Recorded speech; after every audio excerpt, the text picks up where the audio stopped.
Hey everyone, this is DJ Honeyflow for the Honeyflow Talk Show.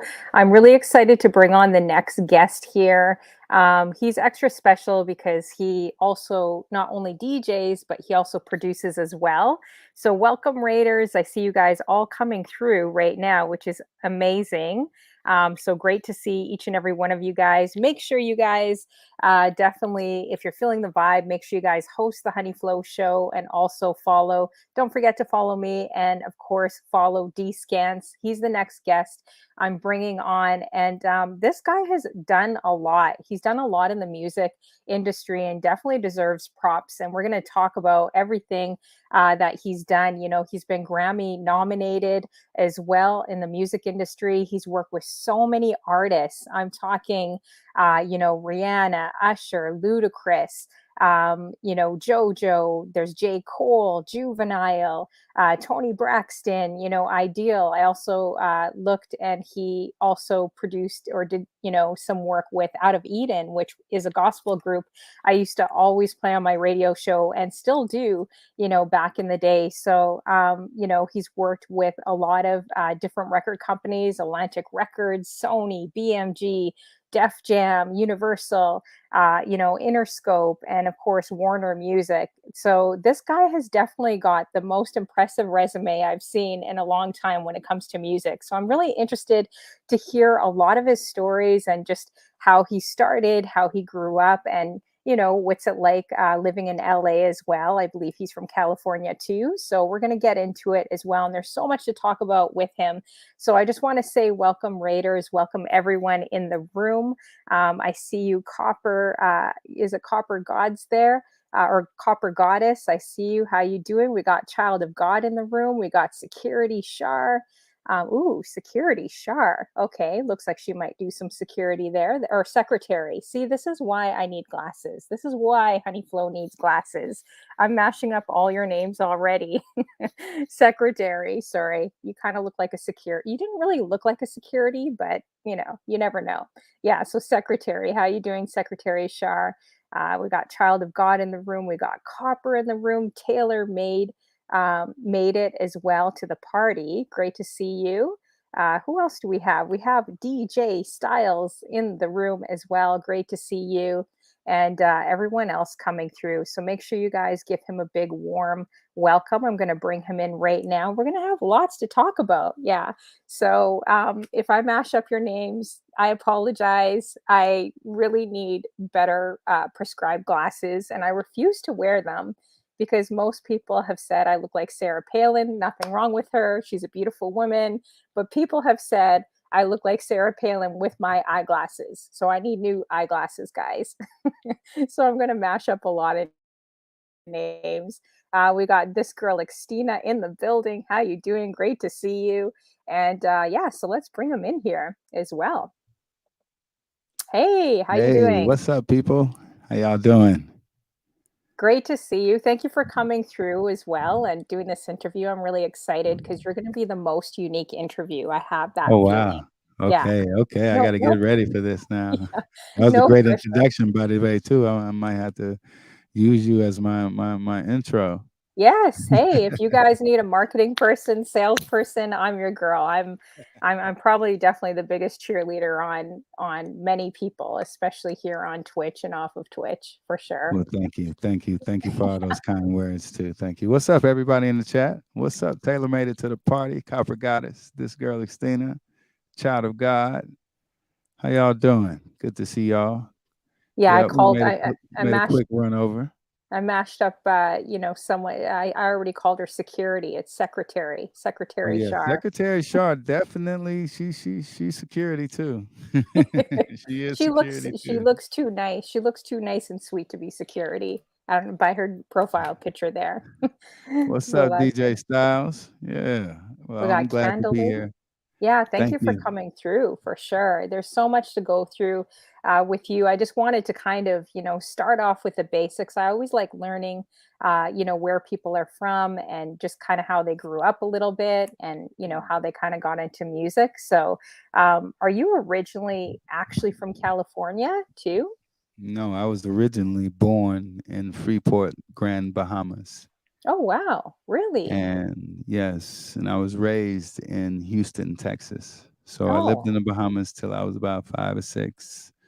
And then my mother's from Texas, so we moved to Texas and grew up there and went to school there. Um, and that's where, kind of like the life of me is maintained. So I do say I do say my home is Bahamas, but as well as Houston, Texas as well. Third oh. ward, that is to be specific. So you grew up mostly in Texas then, most of Yeah, your life? yeah, yeah, Wow, definitely. Houston. I remember, I think I went to Dallas on my own. I took a trip there and then rented a car, and drove to Houston. You guys have crazy rainfalls. I had to like go under a bridge. Like I couldn't Oh drive yeah, anymore because it was just oh, white. it's a It lot of was, flooding that happens in yeah, Texas for sure. yeah, it was crazy. I was Yeah. like, I can't even see the car in front of me. But so what would you say that are you actually currently in Houston or are you No, I in live in Los Okay. Angeles, Los California. Angeles. Yeah, that's what I Yeah. thought. How long have you been in LA for too? Wow. Well, off and on. Well, but before I got to Los Angeles, I mean, that's also part of the story too, as well. I lived 15 years in Atlanta, Oh, and wow. before Atlanta, I lived for a few years in Los Angeles as well, and that's part of the story too. So that's kind of like the whole diaspora of, a young man's journey into this, or young woman's journey Mhm. into this music business. That was then versus potentially what is now, and there's a lot to kind of like unravel in that journey, but as far as where I live now, it's been Los Angeles, permanent from this point on. Wow. I And do those are claim ATL. I do Mhm. claim ATL has a lot of my heart, a lot of my roots. Everything that, was birthed in the business of me comes through ATL. So that's a big part of who I am, and where I come from in my pedigree as well. Wow, that's amazing. I see a few others coming in. Mimi Berry, my dear Hey, Maud. Mimi. Yeah, she's amazing. If you guys need any graphics, emotes, and anything done, trust me, she's doing them for everyone on Twitch. So Oh, make sure you word, Mimi. I inbox didn't her. know that. Yeah, she did, and she helped me. I don't know if you saw. I did a raid of 100 female streamers I against human did. I trafficking did for see that. 6 days. So Mimi Berry, I have to always shout her out because she helped me like tremendously, on that raid. So she was my saving grace, pretty much. So if you guys need overlays, emotes, whatever you need, graphics, she's definitely the girl to go to. So make sure you guys inbox Mimi Berry. She'll do a great job for you as well. Yeah. So what would you say? I would say because you lived in so many different places. So Mm. is there? Would you say that there's one place that gives more opportunity? And I'm gonna kind of because sometimes we think when we move to a big city like LA or New York that all the opportunities happen there, but I don't know, I guess from my experience, I've always found, bigger opportunities in smaller places, like maybe Atlanta or Texas, ironically, at least for me, I would say in music, than being like because it's extremely competitive in New York, LA, all those places. So what's your perspective on that? I'm curious to see if where you kind of had, I guess, your biggest opportunities in music. Well, my opportunities, one, it was the love of music, that started it all for me as it pertained to my interest in what my contribution to the art form would be, right? And that started early. That started third grade, when it was music in the schools, and we had an opportunity where we had to pick an instrument to play. And so that's where it really started. It started in school, and that's something that's really unfortunate that I think about today. Music isn't really pushed in schools as much as it needs to, and I'm a strong advocate for music education. So when it comes to where I would think my drive came from, it came from that.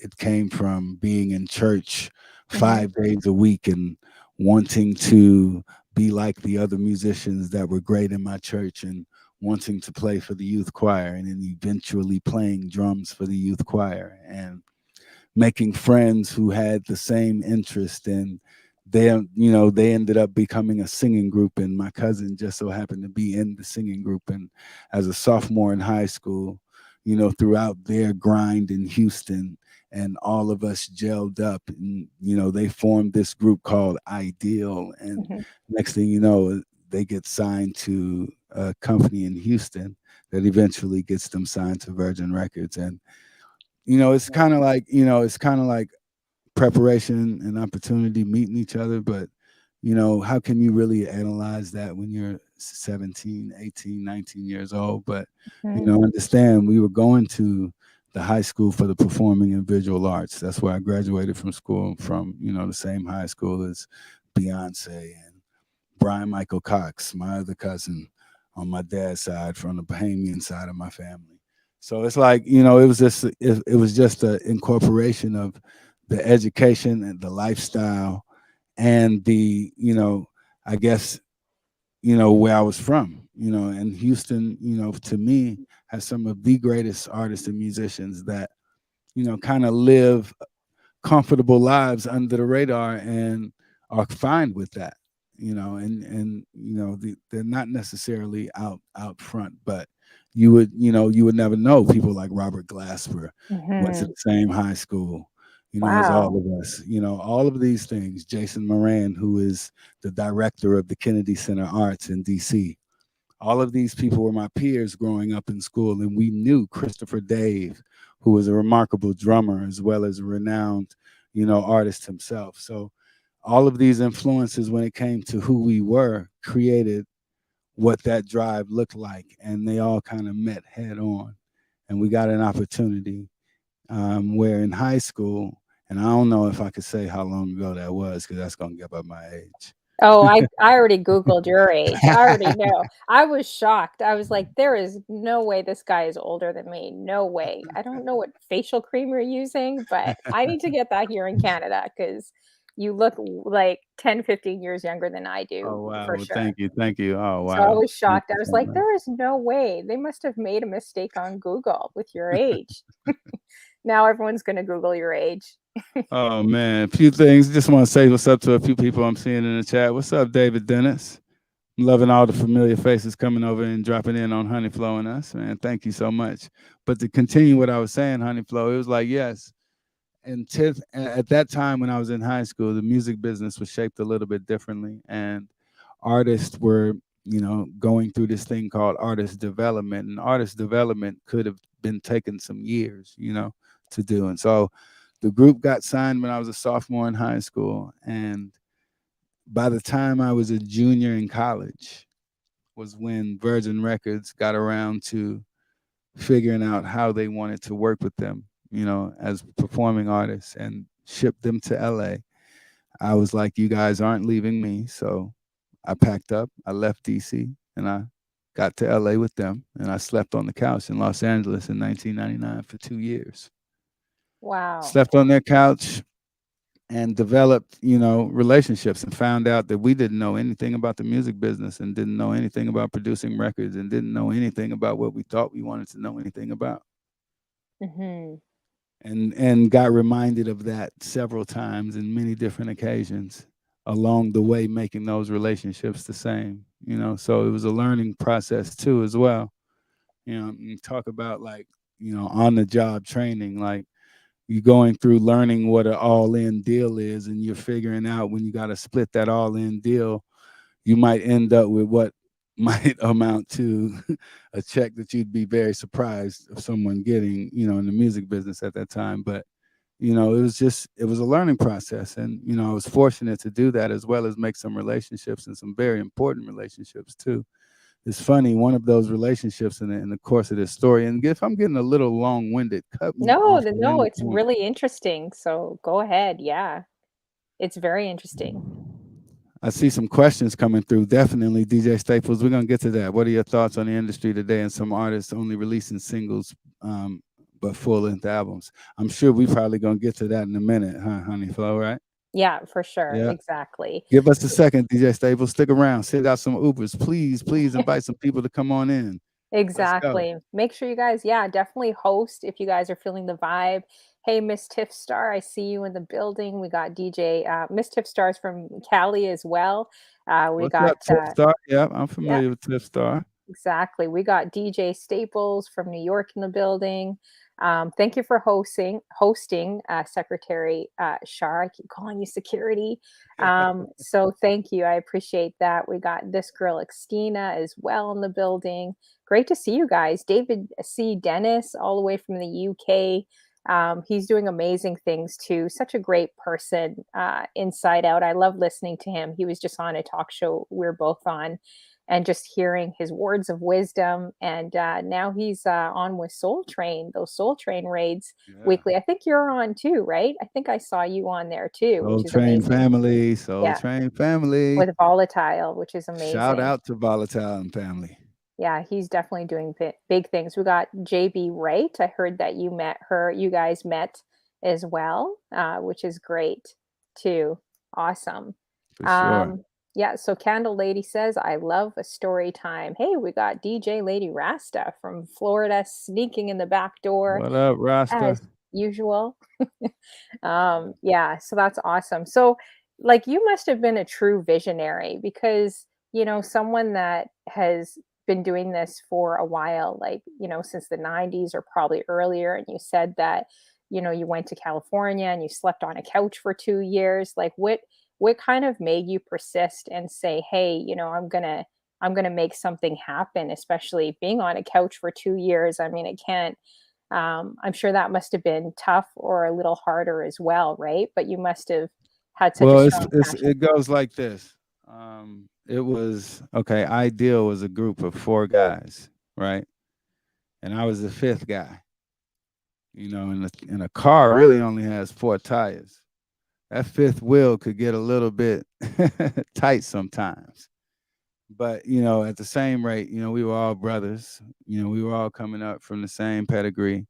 We were all best friends, family. In the context of what we were doing. Now, again, the business is the business, but when it gets to a point of where we were at that point, we were riding together.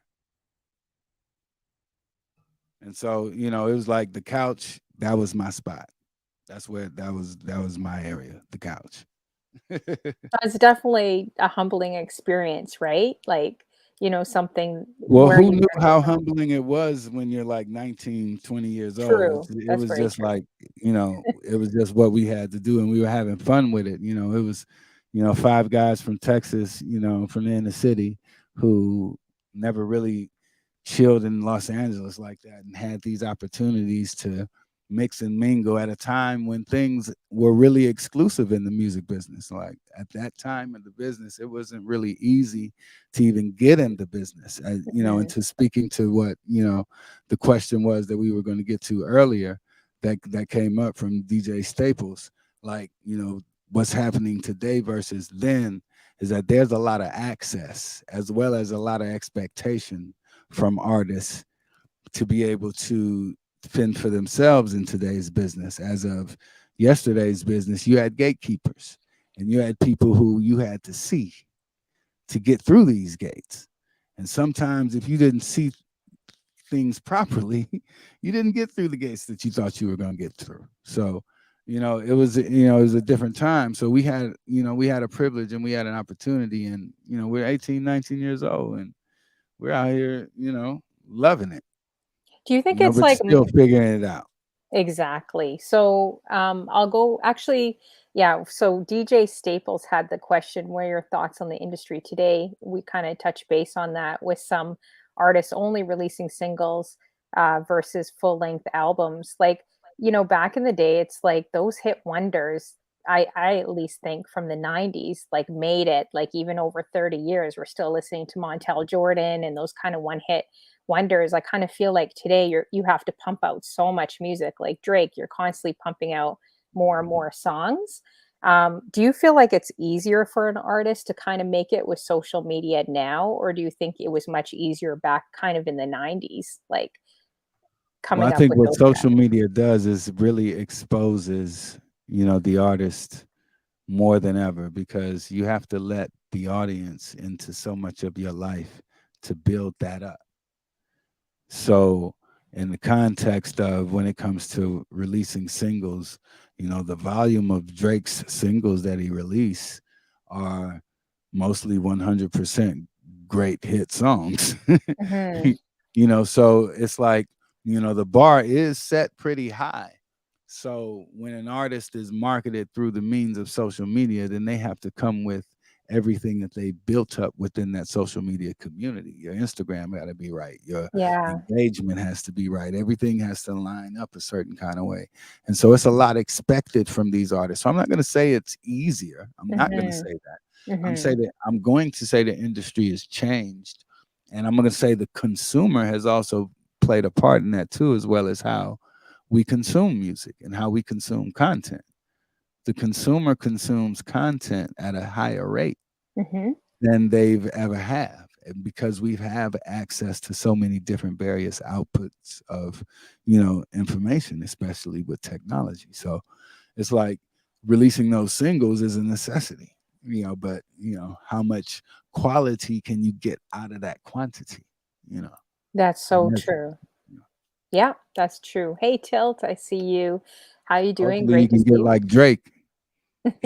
Exactly, right? We got unpredictable thought That's my bro one right in the there. building. How you doing? Great to see You you. want relationship advice? I say go see Unpredictable Thoughts page. He gives great relationship advice. Oh yeah, awesome. Yes, I'm gonna have to absolutely. check that out because I talk about aisle two. So always finding love in aisle two of your He might grocery need to store. be the next interview. Hey, I'm totally open for that. As long as if it's good relationship advice. I'll Lots let you determine that for yourself. uh-oh. Now I'm Get back to me on that. now I'm scared. I see secretary and a few others laughing in here. So I'm gonna find out about his relationship advice. I don't know what See, that that's is. family. That's family. See, that's how we roll over in the dad camp. Yeah, that's great. So I just wanted to, I mean, there's so many people that you have on your list, which I find incredible. So I just want to at least say the names again because I feel like it deserves more credit. Your resume and just looking you up, I'm just like, wow, you have really. I can't even list all the artists you've worked for, but I'm gonna mention it again to everyone. He's produced or worked with Chris Brown, Usher, Rihanna, Miguel.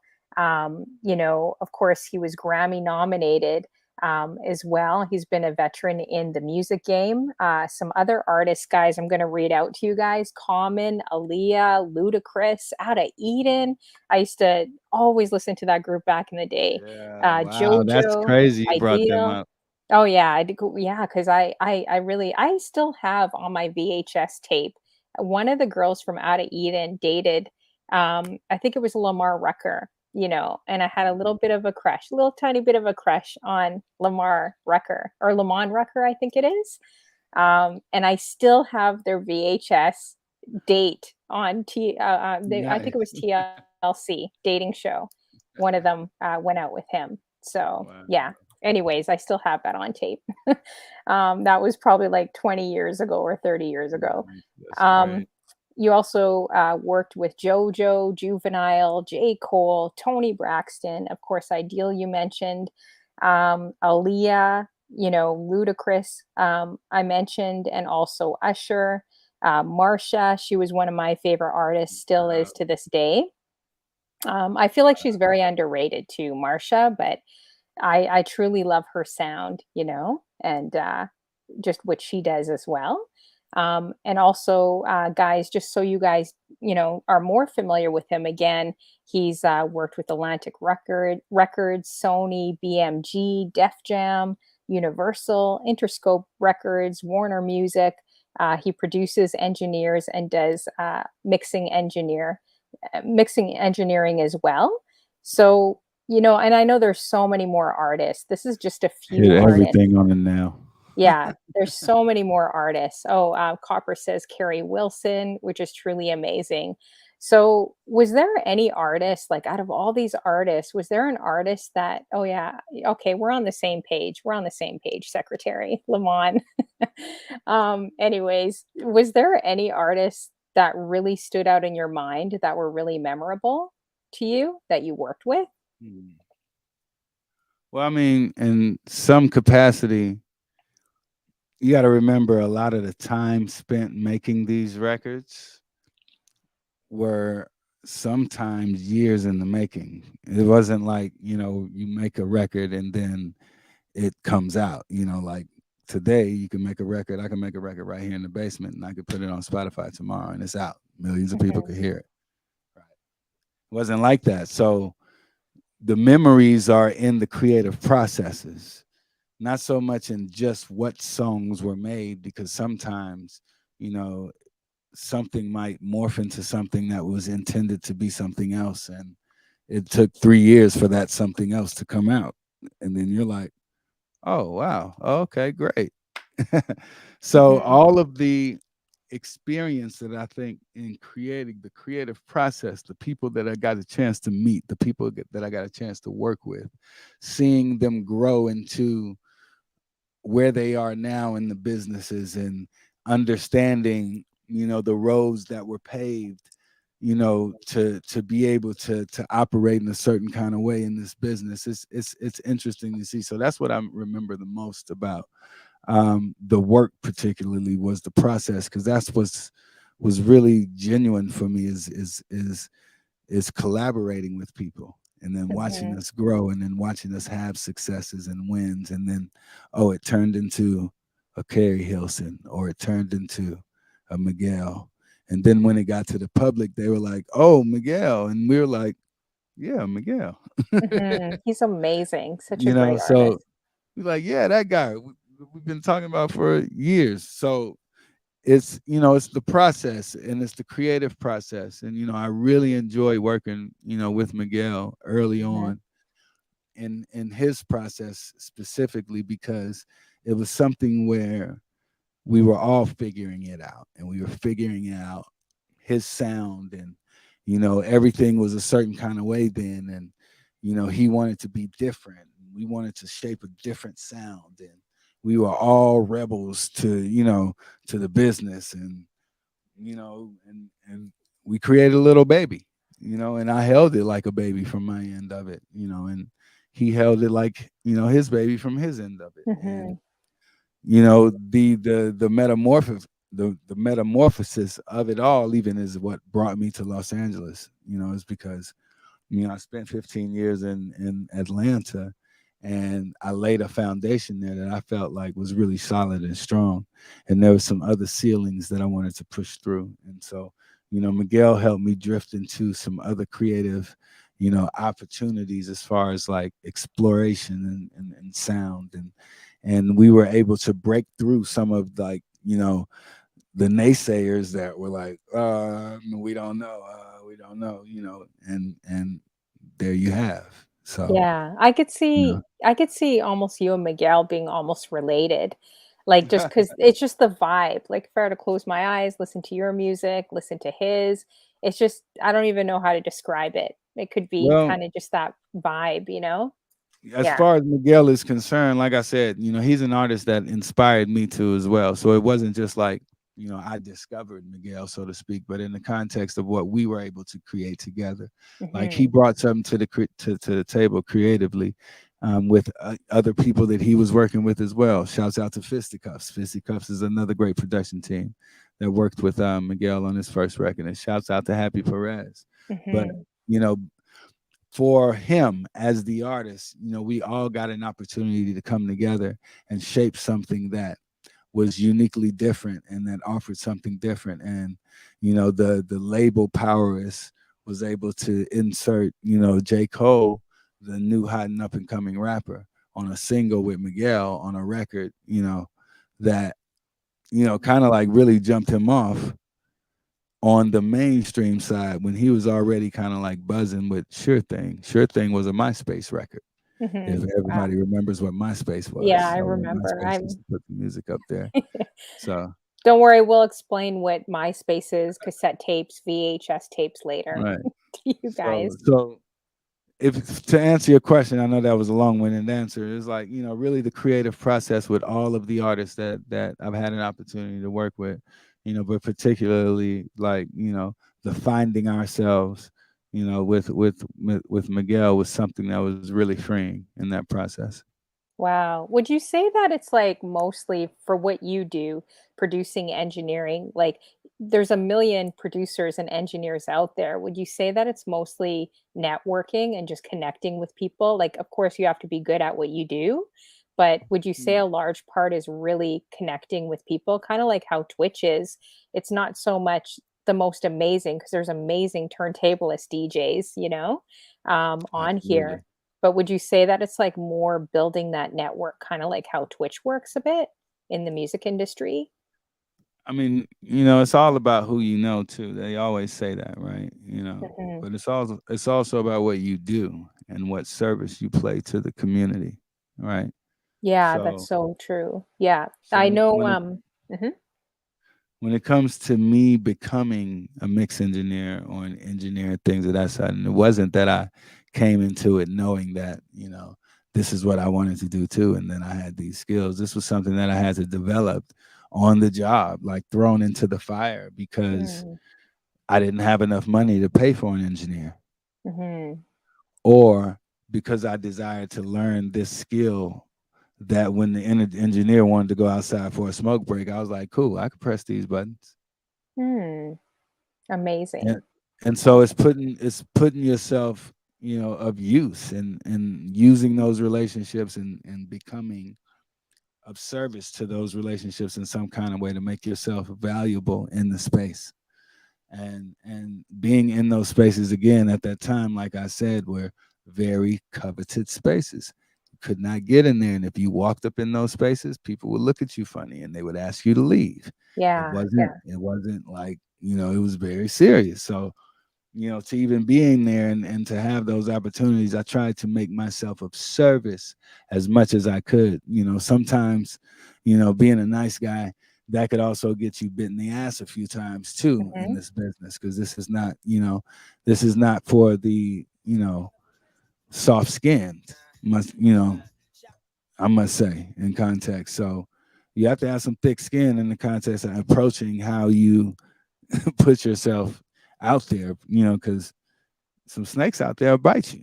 Oh, yeah. I That's entertainment in general. It is. Yeah. I agree with you Oh, 100%. And I just want to thank you. Oh, I just saw Sonia. She just raided hey, into me three Tanya. minutes ago. Thank you, Sonia, from the Netherlands. Thanks for coming in with the raid. Welcome, The Raiders. Great to Netherlands see in the you. building. Yes, and everyone else here, thank you, DJ Kool Aid. I saw about 60 minutes Kool-Aid ago Jam. you gave me some bits for my show, so thank you so much. I appreciate that supporting the Honeyflow show. Make sure everyone in the room adds Dscantz. He really is incredible. I love his vibe and the music and even his voice. It's so calming and cool. He's a lot cooler than Honeyflow, that's for sure. Oh, But come he's on. just so cool, like just so like throw in the neo soul vibe or whatever vibe you're doing. I love it. Like it's just very unique and Thank you. original. Thank you. Taylor Thank you. made it to the party. Hey, I like Taylor. this question because this is something I was thinking. Mm. And this is one thing I definitely recognized about you when I first saw a few of your shows.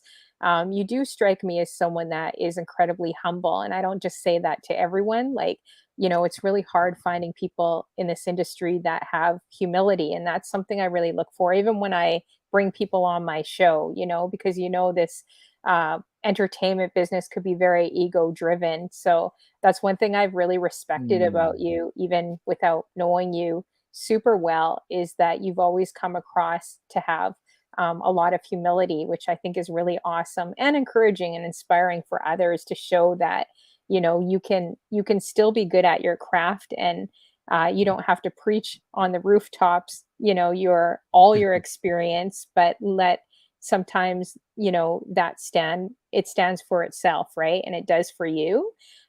So she says, you seem to be very humble, which I agree 300%. Which which artist have you worked with that has made you the most nervous? Give me 2 seconds to think about that. But if I were to just blurt it out, it would be Faith Evans. Really? Yes. Wow. Okay. Yeah.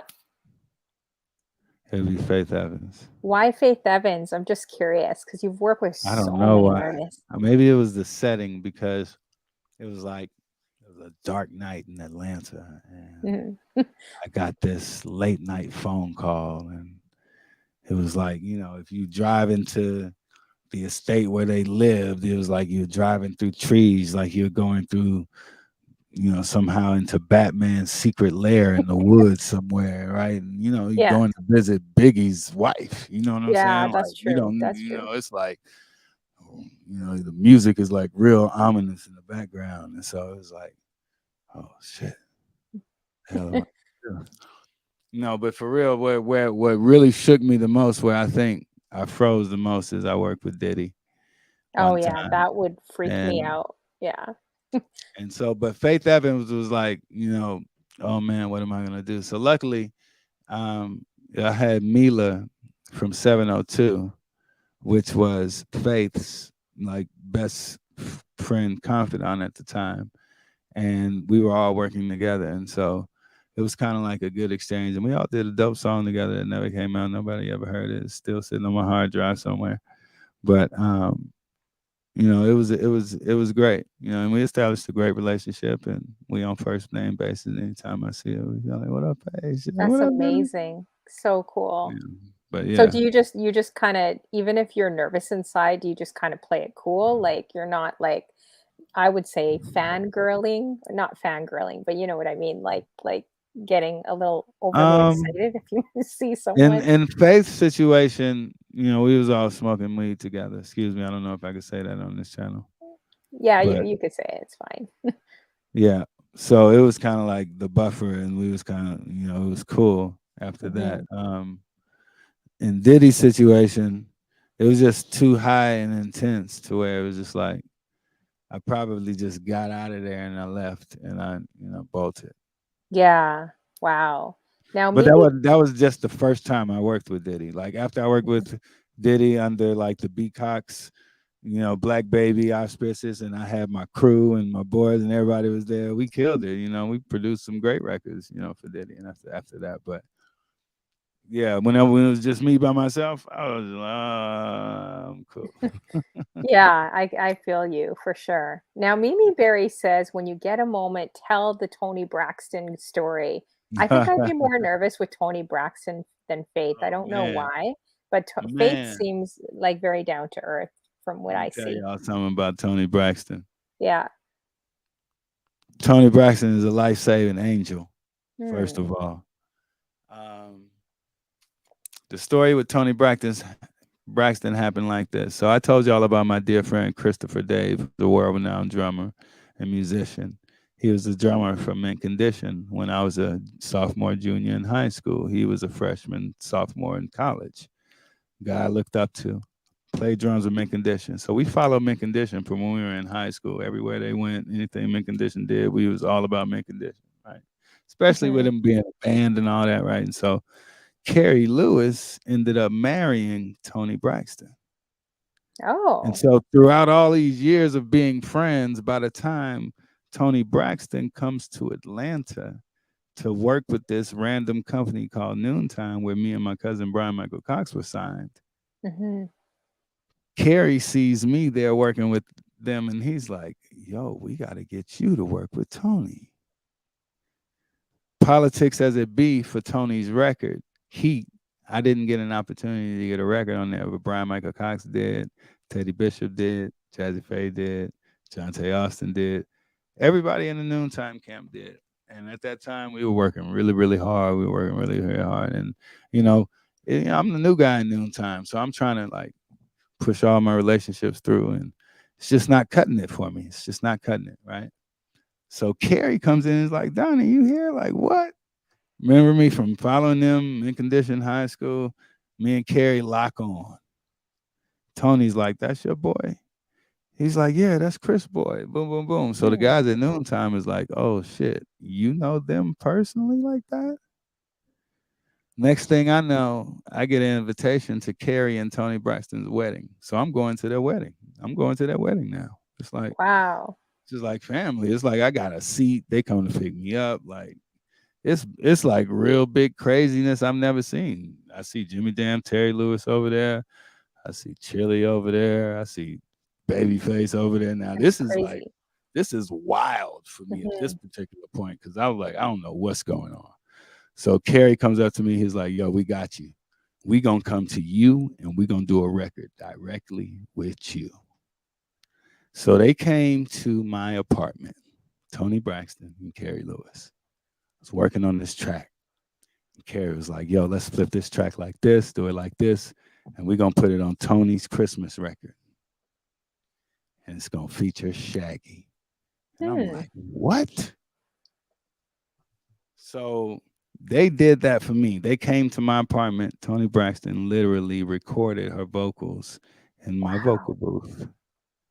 And my dirty laundry was sitting in, it was an apartment closet. So, sometimes you have those narrow closets where you can have like your clothes on both sides. So I used my clothes Yeah. like as my soundproofing Oh, for the mic. wow. Like it sounded pretty good. Like That's we so used to have to crazy. manipulate things. That's what engineering is. You have to manipulate things, right? So, I manipulated my bedroom setting and I had a studio setting in the house and they came to my house and they was like, we're gonna record this here. So Tony Braskin recorded and I think I had a dirty bin of laundry in there and I don't know how dirty or stinky it was, but Tony Braxton, people, she's a lifesaver, trust me. Yeah, The that's song such was a touching. Christmas in Jamaica on her Christmas record. It comes out every year, and I love it. Comes out every year, Wow. every Christmas. That is such a crazy story. Oh my gosh, you know? Were you ever kind of like a little nervous? Like, oh my gosh, I got Tony Braxton up and I got dirty laundry Not right after here. I went to their wedding and they saw me drunk. Not after Oh, that. okay. You're okay. It was You're done. good. Yeah. It was Wow. done. It Does was the two music drinks. It was a wrap. I'm Wow. cousin Donnie at that point. Yeah. Does the music industry, like, I guess just what you do, is it insanely competitive, like, say, when you were in Atlanta, or does it become smaller where everyone kind of sees each other and the circle, like everyone kind of knows each other? Does it Music become that? industry is extremely small. The Really? Yeah. music industry is extremely small. You got to think about it like this, like musical chairs, right? So, Hmm. you have interns who eventually become executives, right? You have, producers who eventually become executives, or independent label owners, and the cycle continues when it comes through as it pertains to who's good at what and maneuvering certain marketing opportunities. And so they might be the ones that work in the labels that came up as, your boy's tour manager that was able to, you know what I'm saying? Like, so you never know, like, how it all matriculates, but it's all musical chairs in the music business. And people who hold positions in one label might hold a different position in a different label, 6 months from now or a Hmm. year from now, and it's those relationships that you carry with that get carried over. Yeah, that's so true. That's amazing. Now, you had some hit records too with Aaliyah, I Don't Wanna, and also Ludacris, Pimping All Over the World. You were nominated for a Grammy for Usher, the Yeah, song, of course, everyone knows from the album Confessions. How did that come about? Like, just again, just working with all these people, were they in Atlanta or did that Yeah, happen it's more all in in LA? Atlanta now. Atlanta is a big chunk of my story. Like, don't get it Mhm. twisted. Like, that part of the business and the growth there was a very pivotal part in creating the relationships, creating the opportunities. Because at that time, you had Red Zone Entertainment around the corner developing Rihanna, from, Tricky Stewart making Umbrella. Then you got the OG Dallas Austin right around the corner at DARP, who produced, TLC, not to mention Madonna's whole record, and amongst many others. Then you have, of course, the home, of L.A. Reid and Babyface, Silent Sound Studios around the corner where they're, their partner, silent partner, Daryl Simmons worked. So it was just an ecosystem. Then right next door to the studio where I worked in was Stankonia, which was Outcast Studio. Hmm. Like literally like a stone's throw next door to where we had our studios in Atlanta was Outcast Studio. So you're seeing Big Boy and Andre go to work every day, and you're seeing Killer Mike, before he's in Run the Jewels, and you're seeing all of these people on the come up. So Atlanta is where Ti came to Noontime before anybody knew who Ti was, and Noontime turned him down because he was trying to get signed to the production company Noontime. We were same thing with Ludacris. They turned Ludacris down. So we seen all these people come up. We knew Chris Lover Lover and Poon Daddy on the radio in Atlanta before Ludacris. So it's just like you see these people, and that's the revolving door of where the crux of my relationships and the business are birthed. And so Atlanta is at that point where you got to think about it too. If you thought about any record, any hit record at that time coming out on the Billboard charts, I would say 85% of it was from Atlanta or had something to do with coming through Atlanta. And so it was very, Yeah. Yeah, go ahead. Sorry. Yeah.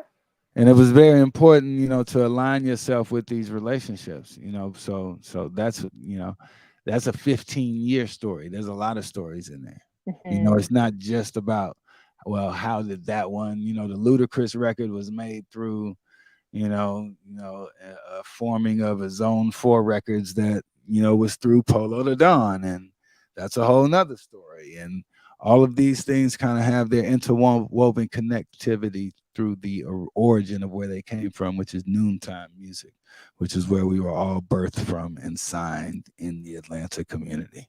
That's awesome. And I hear what you're saying. Every time I visited Atlanta, I've said that for years, that I feel like every second person in Atlanta, something special musically about them. Like you would be in the washroom and I said to a friend, I guarantee you're going to have someone belt out some ballads from Whitney Houston in the washroom. And sure enough, you hear a girl and we started laughing. She's like, "Wow, I see what you mean." 'Cause she never believed me, right? But I would always go to like Apache Cafe on my own and Nice, travel nice. Shout there. out to the Chronicle, Lil Jon. Yeah, and just try to find artists even on the street, like, well, Yeah, for my radio show, small radio show back in the day. But always interview people, and everyone would pull out their CDs and try to rap or sing for you. But it was just a special place where everyone had such talent, and yeah, it was a lot of undiscovered soulful artists there that you would just see even at the bus stop. They would just sing, and you're like, right. how are these people not signed to anything? Like, they're incredible, but you could tell that they had a love for music, 'cause if That they're lady singing in the Rasta bathroom by themselves, right? Yeah, Lady Rasta, she's a joker, man. got jokes. So she says, so Oh, that's how the song "Making Me High" came from, about when Tony smelled the dirty laundry. That's probably true. no, I ain't do that one, but that's a good one. Yeah, that is a good Oh one. man. She's hilarious. I realized I didn't answer your question. You asked about Yeah though, right? Yes, yes, with Usher, yeah. That came about because of an opportunity that presented itself through the production coordinator at the time for Lil Jon. Her name was Delicia Hassan. And she set it up to where I had the opportunity while we were in LA to engineer for the session. But because I was also working with Hitco, which was the publishing company, I actually wasn't working with Hitco. Shout out to Shakir Stewart, RIP. Shakir Stewart. This is another way how this record happened, right? So Shakir Stewart, for some reason, allowed me to have a studio space in Hitco's offices. Hitco is the publishing company that L.A. Reid owned, and Shakir Stewart was the head guy in charge. And Antonio L.A. Reid Jr. also worked at Hitco at the time. This is relationships. I had no affiliation to Hitco. I was signed to Noontime. You know what I'm saying? This is all just being in the Atlanta community. he with open arms invited me to have a studio space. It was in a little room closet where we put all our gear in and we set it up. But you know, that was the first place me and Polo the Don really started hardcore working with getting outside placements away from what we were doing with Noontime. And that's where we created Zone 4, records, which is another story, the birth Carrie Hilson and Rich Boy. But nonetheless, Shakir Stewart had me in there. There was a writing session where JQ, songwriter, Carrie Hilson, of course, because she was rocking, with us at the time, Sean Garrett. They were in there to do songs on this crazy idea of a CD of all these Lil Jon beats that Delicia Hazan was like, y'all gotta try to get Lil Jon to do some R&B records, and that was really unheard of at the time, unheard of, right? And so present these beats. I go in, I take the beats in, I get hired to engineer that session that night, right? Which was the writing session. And what came out of that writing session was Yeah and Red Light. I don't know if y'all familiar with Red Light. That's also on Usher's album, right? So Carrie Hilson is credited on Red Light. But JQ and Sean Garrett wrote Yeah. And let me tell you, I hated it. I hated the Oh, song. really? I Why? hate I Well, hated the demo because it was really it wasn't the fact that I hated it. It was just like, that was a hit. what is this? Hmm. At the moment, it's just like, what is this Lil Jon beat who is known for, this real rowdy, in the club, like really hardcore ATL crunk music, right? Doing on this, you know, crazy melody, so it wasn't that I hated it. It was this at that time, because now that I look at it, I could say that I didn't have the ears for it, right? Hmm. Sean Garrett was on the come up then. Nobody knew a Sean Garrett. Nobody knew a JQ or Carrie Hilson at the time. They were just songwriters. And so the work and the real business was really happening when these executives like Shakir Stewart working in the wings, and they're hearing a hit and they're believing in these songwriters, and they're like, yo, y'all get in there and y'all do this work. We gonna get in there and do this work. So we got in there and we did the work, and I cut the demo.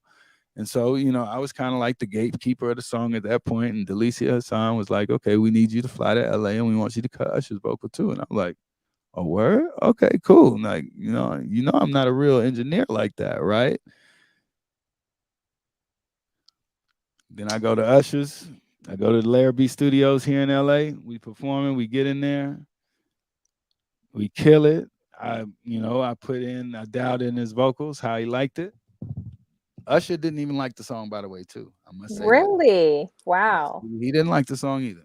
Were you surprised how far it actually went? Like, it went so No, far, you no, know?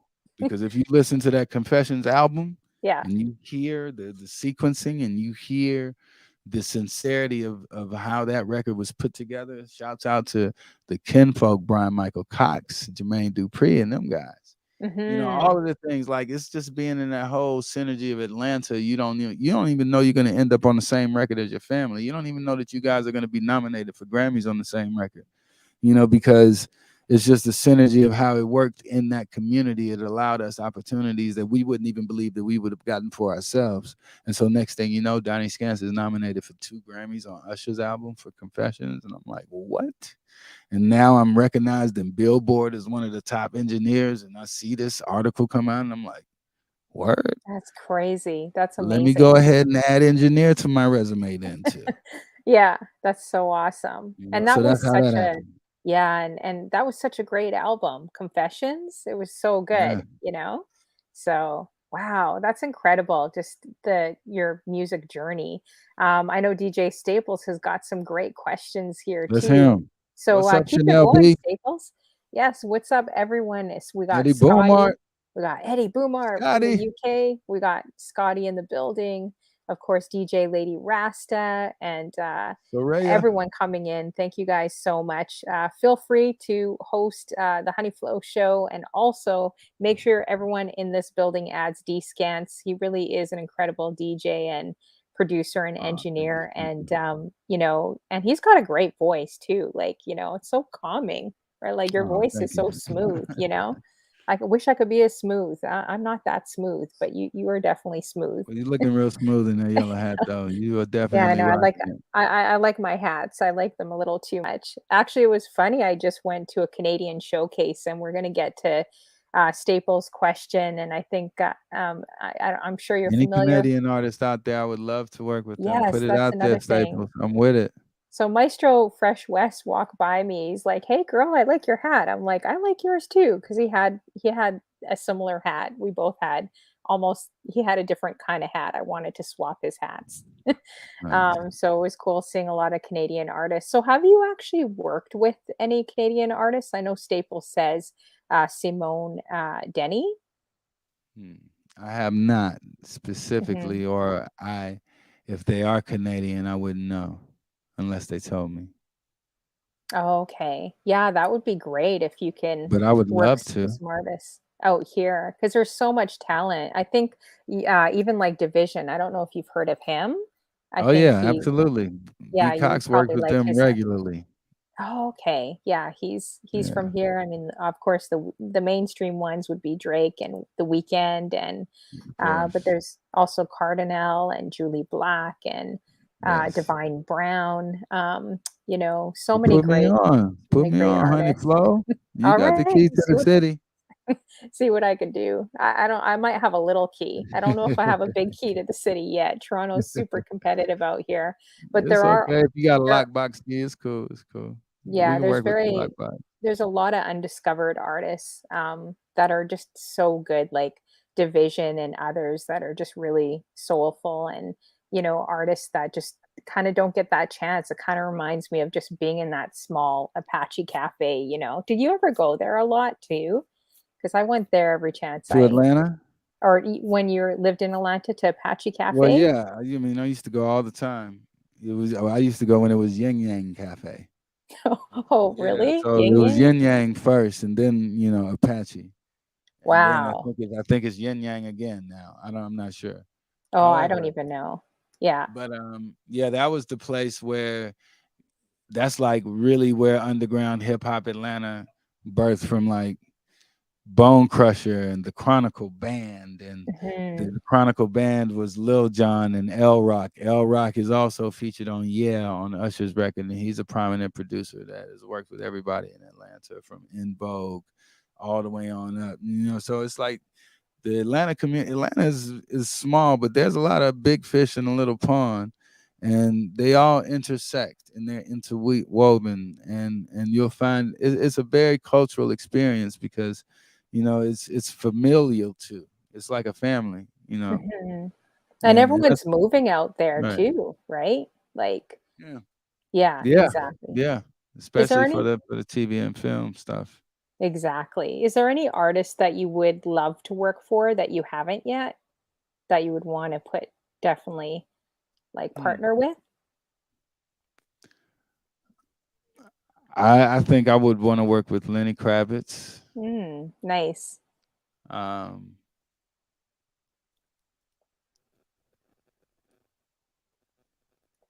I really like Billie Eilish. For some reason, I think we do some crazy stuff. Interesting. Yeah. Um, it's a lot of great people doing great music to themselves that inspire me. That it really should be left the way that it is. Like I'm inspired by Lucky Day and what he's doing with his music. I'm inspired by a lot of the UK hip hop that's out there. I'm inspired by Little Mhm. Sims. Like I would love to work with Little Sims. But I would love to just be in the room with Little Sims working too as well.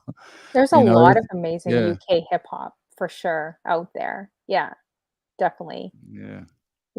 And so then how did you start your journey on Twitch then, like being a producer and engineer, and then just saying, hey, I'm going to just jump on Twitch, because I haven't seen a million producers or engineers on Twitch. Of course, a lot of DJs, and you DJ as well.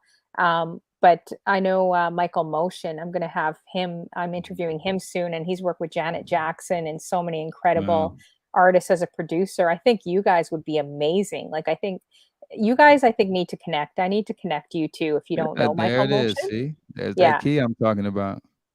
Yeah, because he's a great producer too. But what landed you? And I just want to. Oh, also before we go into that, Taylor made it to the party. Thank you so much for those bits. And DJ Mai Tai earlier, a couple, actually 20 minutes ago. Sorry, guys, I'm looking at another computer here. DJ Mai Tai for the subscription. Thank you guys so much to the Miss Honeyflow show PJ.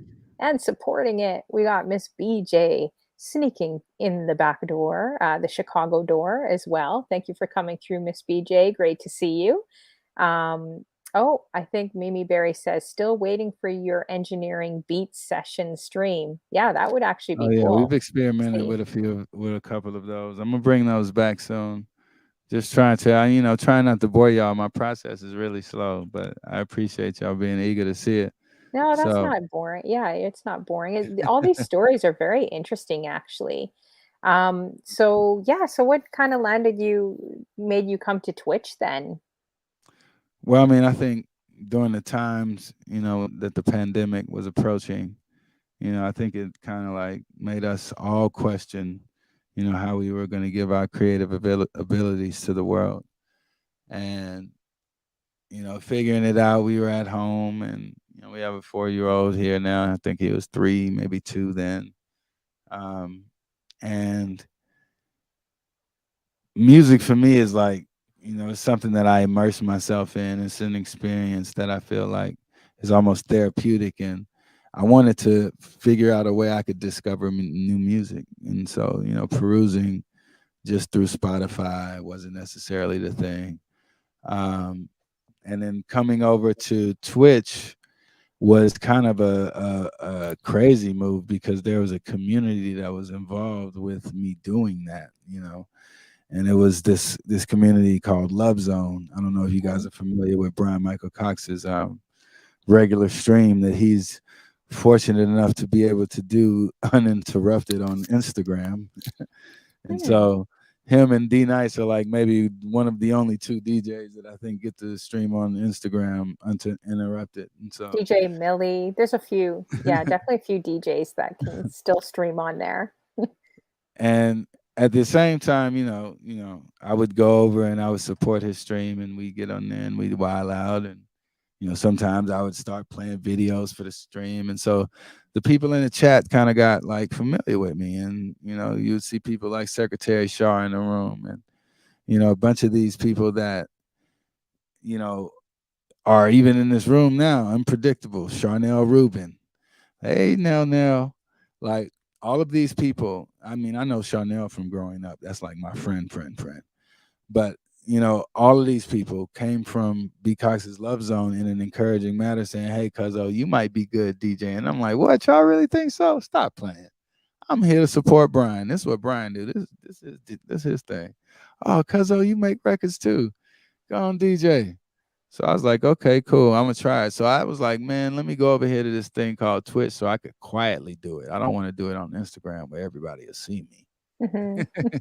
So let me go over here on Twitch and quietly do it. And so, okay, we gave a few people a couple of hints that we were coming over to Twitch, and then the whole community from Love Zone came over to Twitch and was like, "What's up? We're here." I'm Oh, like, nice. "What?" Yeah. You know, and How do you find it? Like, or actually, how long have you been on Twitch for as well?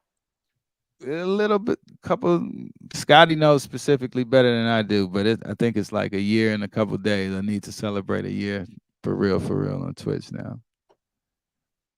And what do you think of, oh, you said over, okay, Secretary Shar says over a year. Oh, Yeah, hey, Scotty knows you well.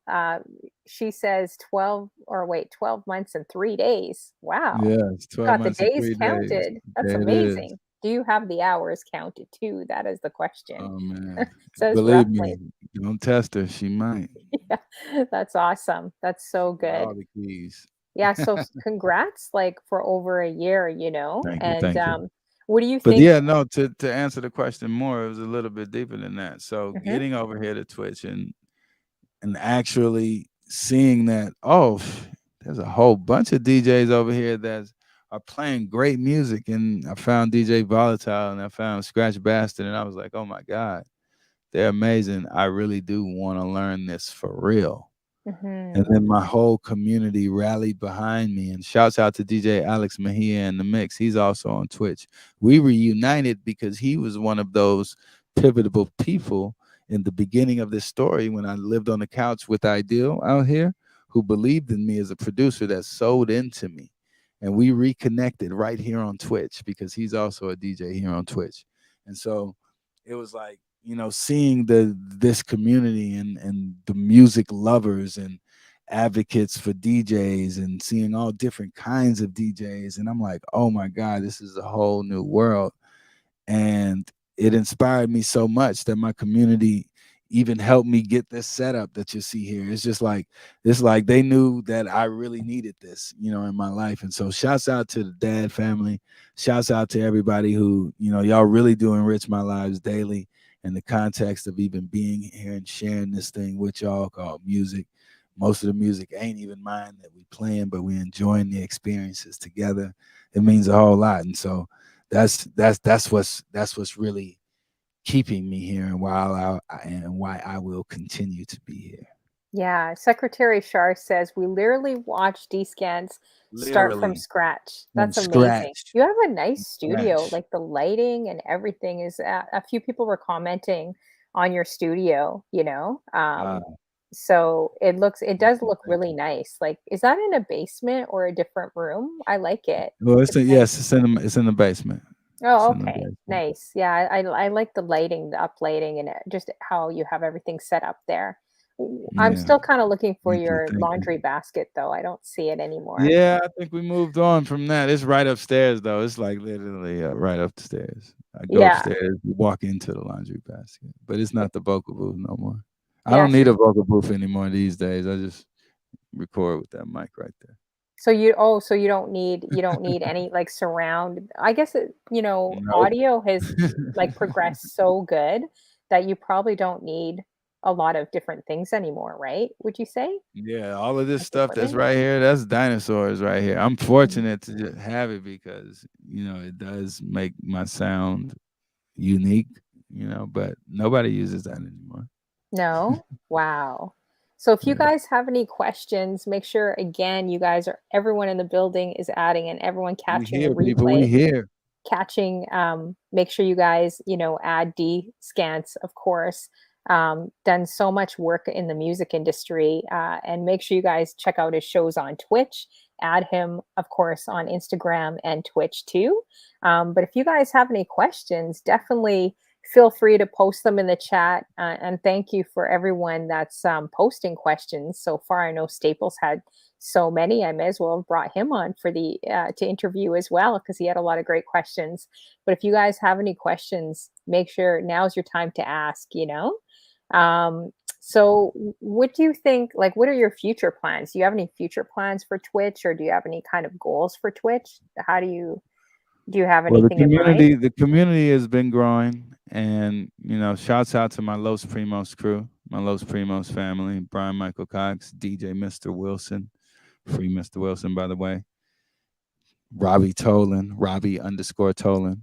I don't know if Scotty got them links on hand, but we've been coming together, and we really just wanting to offer the community a good time, and we're trying to find creative ways to do that. We have a Los Primos crew page, and Brian Michael Cox is always playing exclusive music when he comes on and streams. You might catch a song that's in test. You might catch a Usher song that you don't hear for months, and Brian played it, testing it in the stream. Robbie is always, has some wild antics going on the stream, and it's a good time in the quarantine kickback. DJ Mr. Wilson is basically, the godfather of us all when it comes to DJing, because he kind of like makes sure that we know what we're doing first of all, because he taught Robbie how to DJ, and he's been helping me along the way as well. But his musical library of his presentation is ridiculous. So shouts out to the Los Primos crew. There it is in the chat right there. So, and you never know.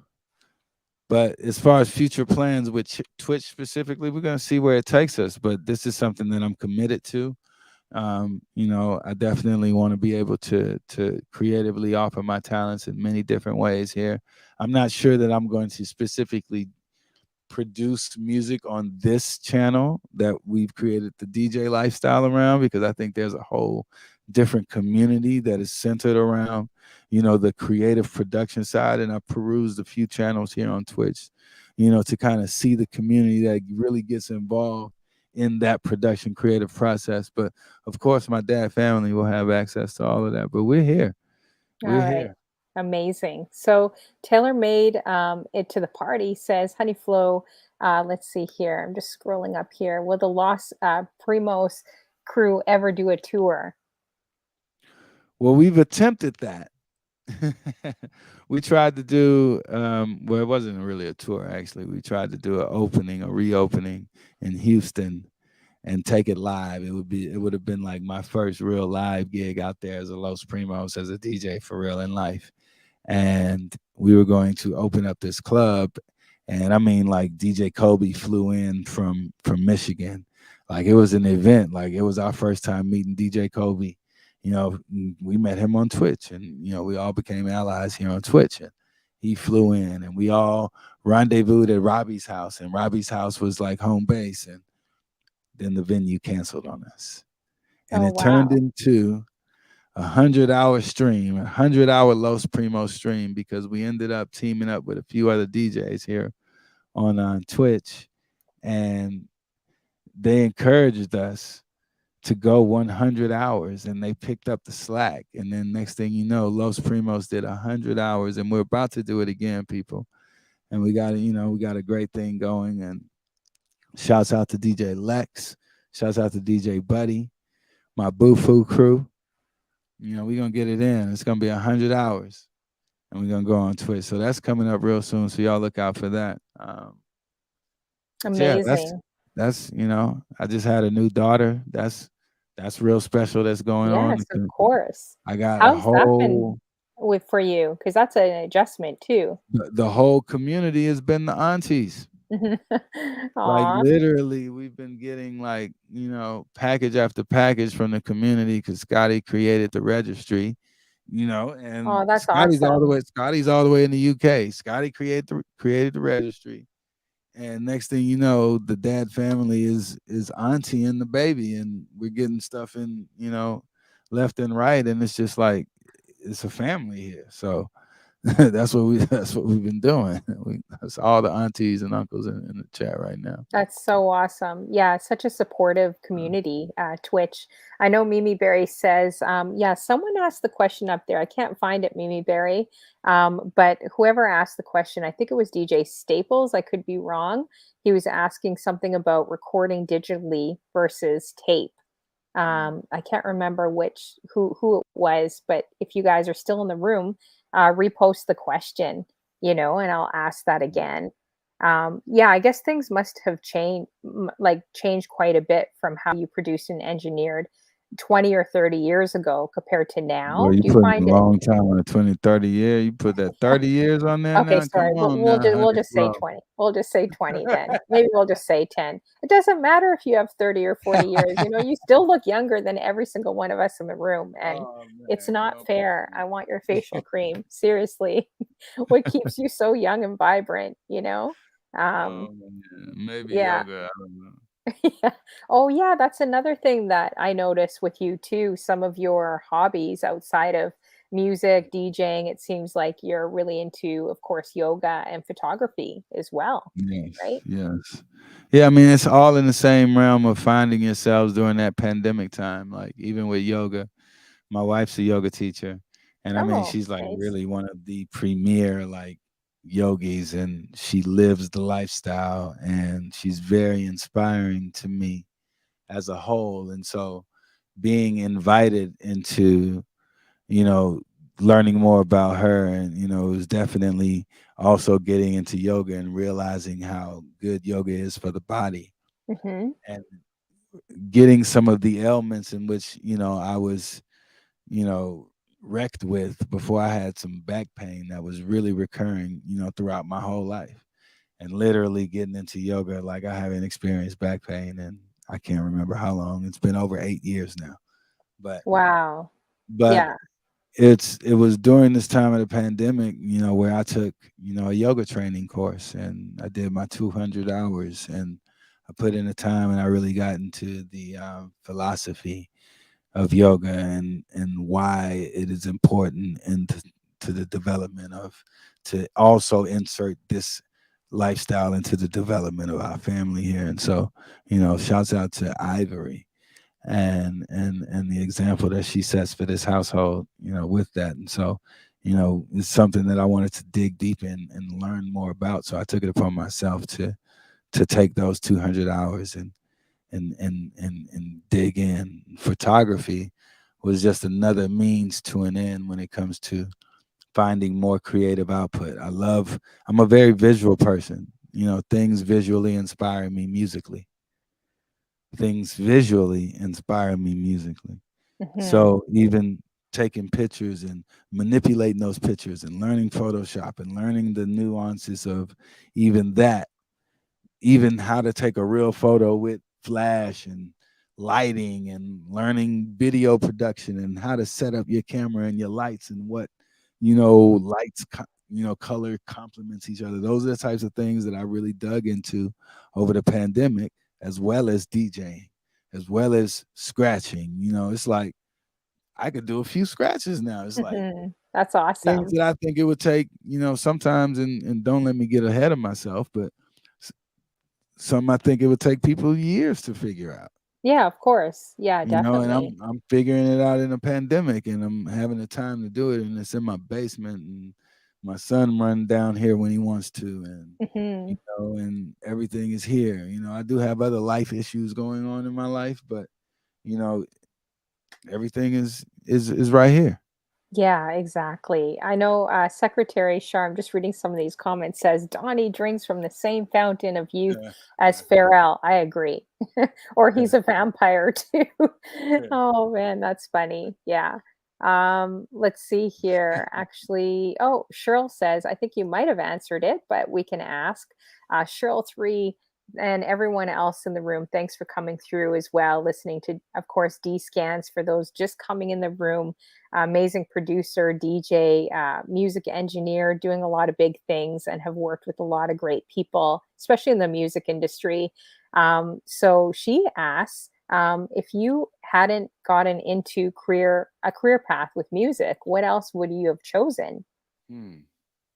That's a good question, because a lot of times I look at my children and I think about what are they going to do. And fortunately, I have a 22-year-old son, and I think that he's on the path that I'm not even going to say should have been on, but would have probably had some potential in.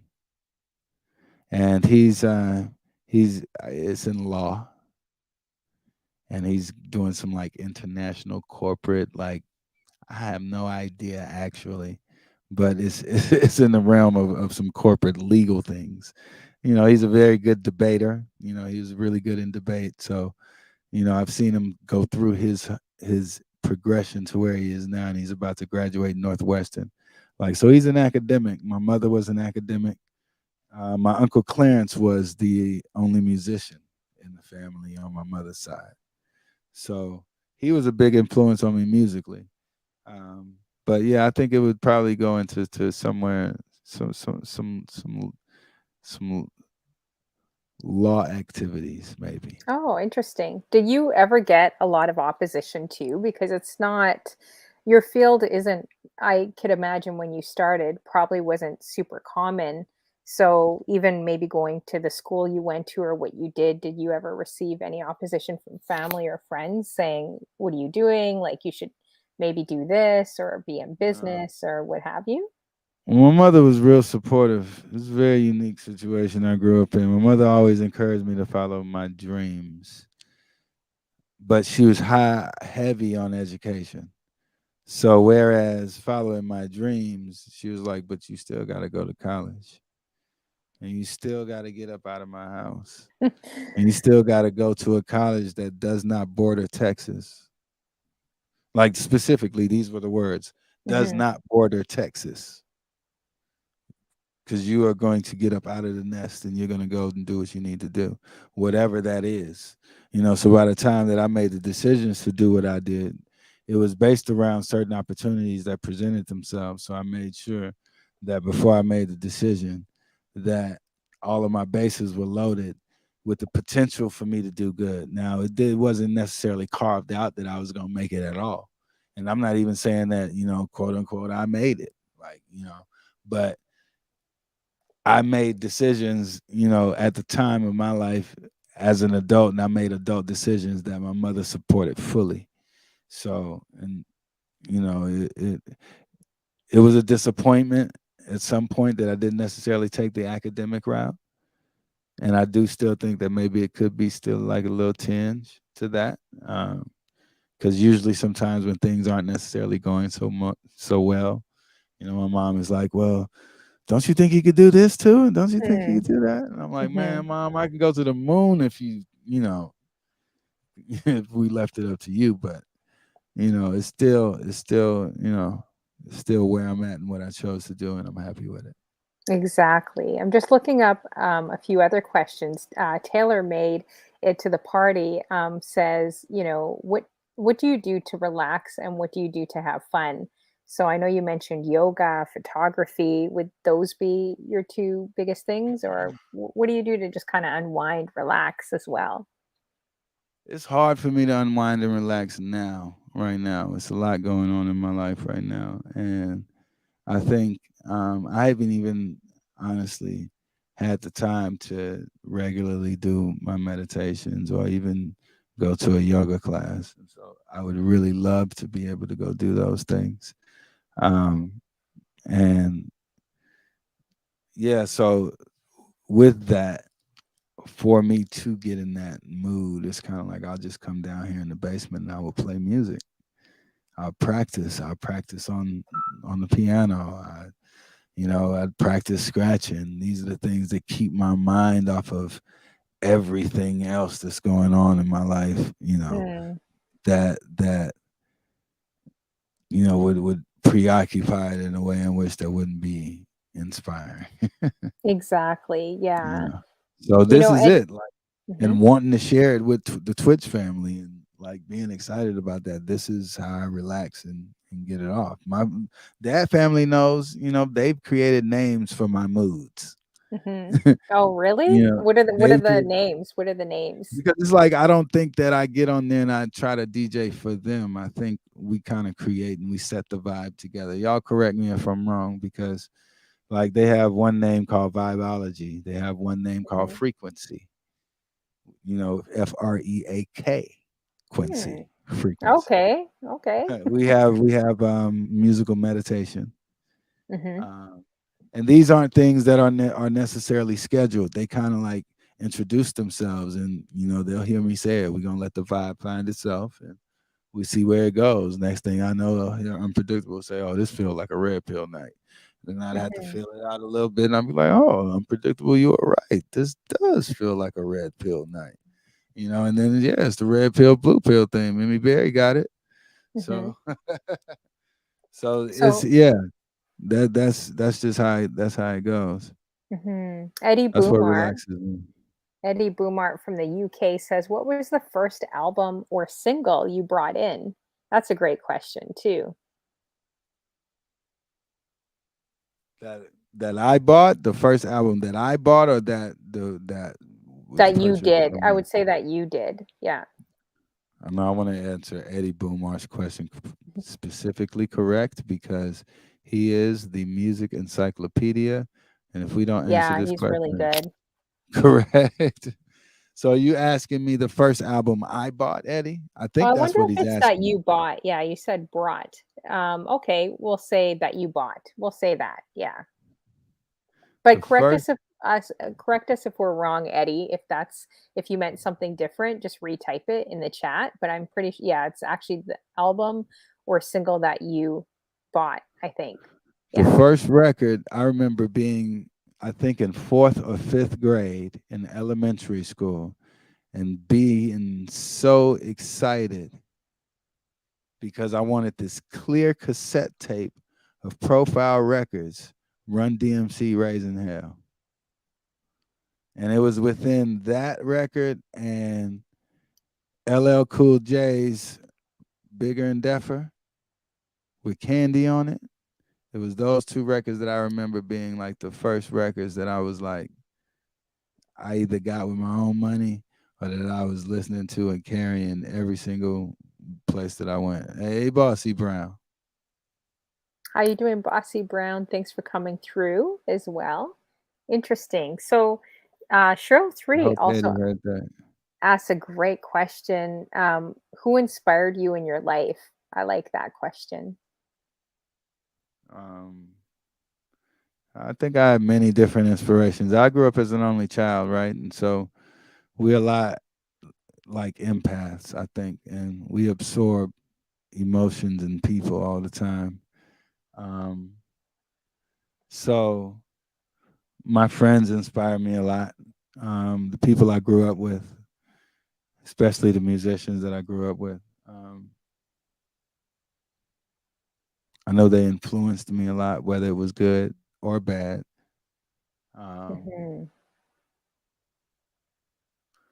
but it was my friends. As far as like mentorships, people that I looked up to, I was able from afar to be inspired by musicians like Prince. Prince being my ultimate like creative musical inspiration in life, right?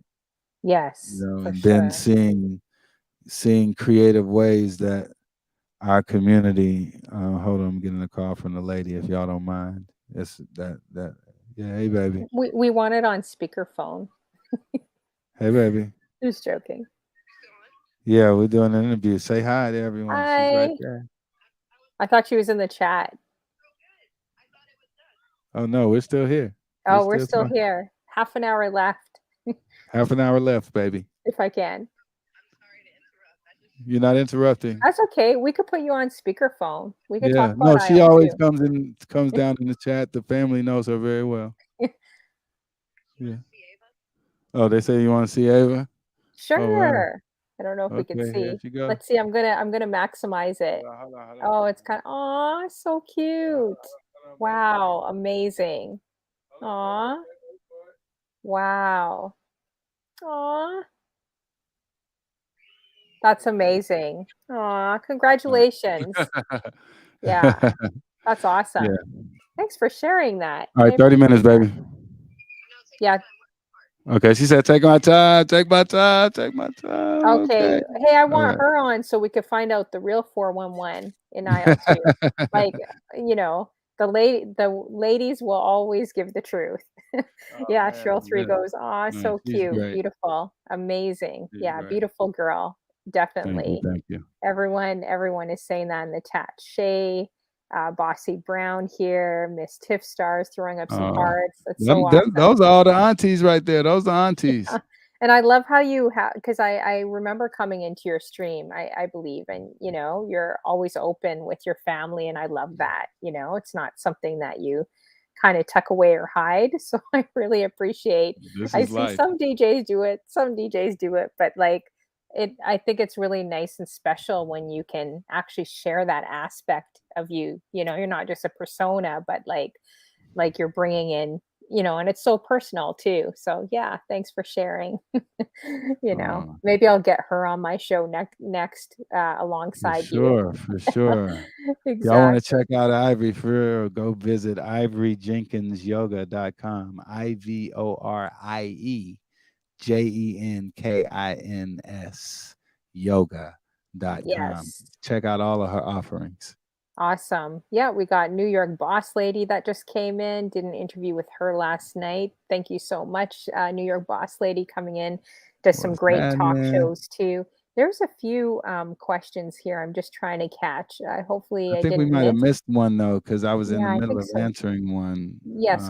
Yeah, go ahead too. Let's see. I I can't think. remember what the question Oh, was. Who was it? that question. Who inspired you? Did you All right, finish yeah. that So part? yeah, so musically we went into Prince. Of course, getting into seeing what creators were doing at the time when music was popular. When I was coming up, it was the Timberlands, it was the Pharrells. Some of these you might want to leave in, on a long-handed spoon, because sometimes when you meet your idols, they can be assholes and they can ruin it Mhm. all for you. So That's true, especially if you really look up to them too, and you're just yeah, like, yeah. "How did this happen?" When you look up to someone so much, right? Oh my God. Yeah. Is there any names you could list or Oh probably not? man. I don't wanna put Yeah, it you. could. I could. Yeah? I'm I just could. curious. Oh my Or ones that God. were harder to work with or deal with? Oh my God. I don't want to say it, but it's just such an unfortunate incident. But just be careful when put your mentors on pedestals. It's That's hard for very me to true. listen. It's hard for me to listen to their music now and be inspired, even though it's so great. Like it's like, oh God, but you're an asshole. And that would be Not anyone saying you no can names. No, Not no, no, saying no I know, names. it's probably Because smart. I see the light in him too. I see the light in him too. So it's a You him. know. Let's see. Well, I I'm see you running my okay. Google searches right now. I see the light in everyone, at the end of the day. Yeah, And I try to and take away all the good that could be of whatever encounter. yeah, and some could just obviously have a bad day, or others could be perfectionists. This industry, it's Yeah. a lot of artists can be very perfectional, like, perfectionists. We can, even DJs can be like that, or anyone that's got a stage, right? So, Yeah. but for the most part, out of all the artists you've worked with, it sounds like, you've done really well because if you're able to be that versatile and work with that many different people, and I'm sure I could imagine some may have strong personalities too, Oh you yeah. know? Um, how do you kind of balance that out working with so many different people in the industry? Like, were you ever kind of a little bit on eggshells, like, oh man, I got to finish this up or work with this person or, Depending on who those people might be, you hmm might have caught them coming in at their entrance into the business. So they might have needed you just as much as, hmm, the public might think that you might have needed them after the record came out. You feel what I'm true. saying? Yeah, So it's yeah. like it's a give and take, like, cause you know, the person that you meet in the studio before success could be a totally different person after the success too, as well. And so you Hmm. have to navigate how to circumvent that conversation in a relationship to be able to be like, well, who am I speaking with today? Yeah. So um and it's always that type of, because that's what we all want to get to. Everybody has new best friends every single week in this business, Hmm. especially when you're on the climb and the social ladder, and now you have to be seen and you have to be put out there. And so, everybody's real like whatever. Hmm. So you just don't know. And I think you have to almost just really realize that you have to see the light in everybody. You have Hmm. to Hmm. you have to see beyond what their current ambition is, because that ambition is just, it's going to, it's going to have its ebbs and flows. It's going to have a time when this artist is going to be at the top, and then, next thing you know, they're going to have to figure out how to stay there.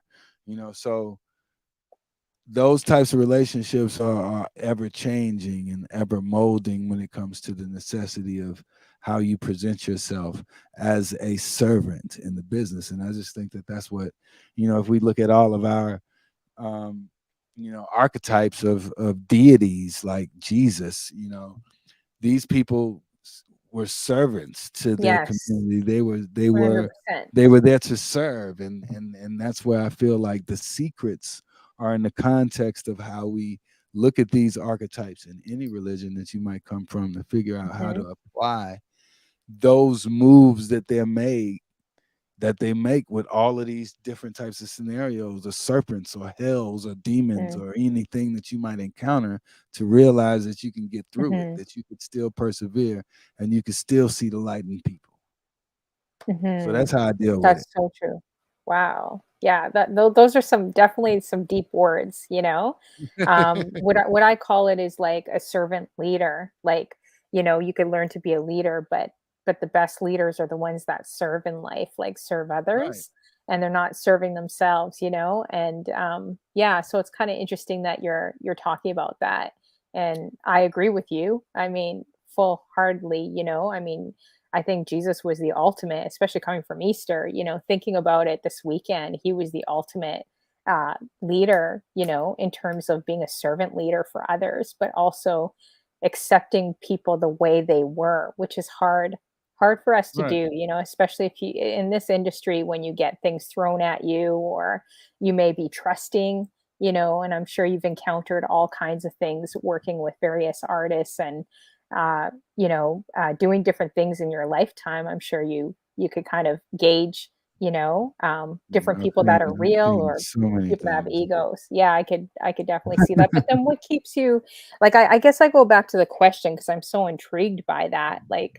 Like what really keeps you grounded? Like, I know we kind of talked about it I before, but I'm wasn't just grounded all the time. hmm, It was identifying the experiences of what I was going through in life, the situations that I was putting myself in, the experience in which the circumstances of those situations and or repercussions.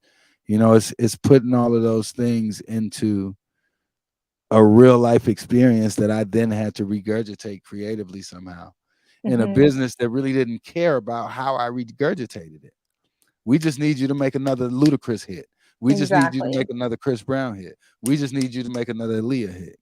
But and so when you think about the molding of an individual and going through that process and the molding of that clay and the hardening of that clay in certain areas of my life, you realize what's really important. At Mhm. least you realize what's really important for yourself. And for some people, the admonition of money is really important. Yep. Living this certain type of lifestyle or having this certain type of image or Mhm. being seen socially, is important. And I have to cater my life around that. And that is a game that, you know, I've played to a degree, but I've also understood that there's some levels to that shit that I'm not even willing to even play with. Mhm. So, you kind of get to know who you are. And it's like I don't think I've ever played the game kind of quote unquote like everyone else.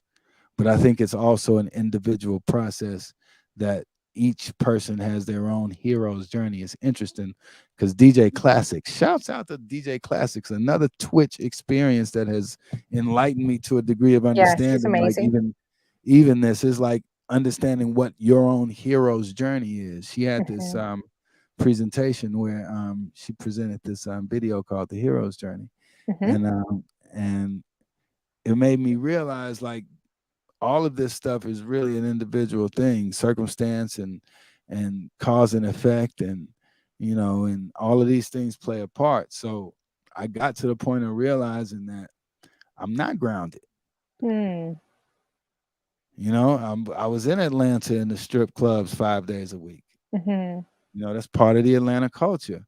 But Yeah. I Yeah. I found it like, it I'm not saying that particularly, but that's a part of the lifestyle that led me to not being grounded in ways in which I could look back now and say, "Oh, I wasn't grounded then," Mhm. and reflect on it, but realize now and be thankful that, I found, people like Ivory, to make me realize things in life and be the anvil that I've asked for that hit me over the head at the right time that it was supposed to. And, now we're here and we Mhm. 2 kids in and we great. And, you know, I look in the mirror and I don't see the guy from then. And I'm like, oh, okay, that's cool. We've moved on. Let's go. Let's keep moving forward. Yeah, and it probably gets old after a while too. I've talked to lots of musicians about that and have asked that question, like ones that have toured, especially. I won't say who they are because some of them are on Twitch and everyone knows who they are. But I remember after a showcase, I met all these 90s artists, and I guess I went into interview mode. It was such a crazy random experience. I can't even share with so many people because they'd be like, "What? That actually happened after the show?" Lots of crazy things happened after lots of many shows, but I remember asking them, I'll never forget this question. You know, they had like $100,000 watches on, you know, they're really well known. They traveled the world. And of course, they're looking for women after the showcase, right? And I just said, doesn't it just get tiring? Like they had wives back home, but I asked them that question. You know, you guys travel all over the world, you have all the money in the world at your disposal, but doesn't this get tiring after a while? You know, you're seeing the same woman, like, or different women, you know, different cities, different places, but doesn't this get old after a while? And we had such a great conversation to probably 6 in the morning with all these guys just chopping it up about life, and got really deep to philosophy and everything. And it just, you know, I guess they didn't really know what to do with us after. You know, I think they were scared of us. But just talking about, you know, and I'm sure they'll always remember that conversation, because it kind of got me thinking, like, you can have all the money and all the things in the world, but like, is that gonna, you know, bring happiness, ultimate happiness, right? And I guess it's the questions we all kind of got to ask ourselves, especially in the entertainment scene, because it's so easy to get caught up in so many crazy things, right? Um, Yeah, you well, know? my love for music and entertainment wasn't necessarily attracted to it by the lifestyle that my culture, you know, was popularized, for Hmm. promoting in the context. So, I came up and I love jazz, and I was a jazz studies major all the way through college from high school. And, so I didn't know how much money that could be made. Yeah, of course, I wanted to be well off. And once I started to get to know what Quincy Jones did, I wanted to produce records as iconic as he. You Hmm. see what I'm saying? And those are the things that inspired me along the way. But it wasn't like, oh, because Quincy Jones got a Bentley, I want to do what Quincy Jones does.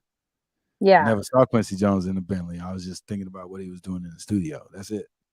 Like, so I know that a lot of what we see today is characterized and put, a high glossy finish on it. And, you get the glammed out. And Hmm. I think that there's a place for that.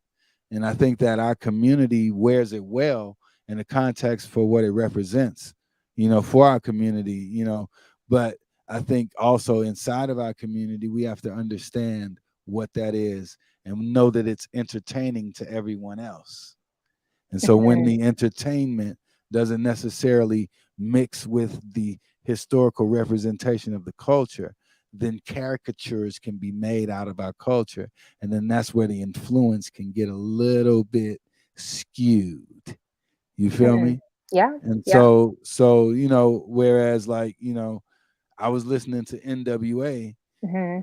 and Two Live Crew in elementary school, Wow. Elementary. Yeah. but I wasn't influenced to be a gangster nor a pimp.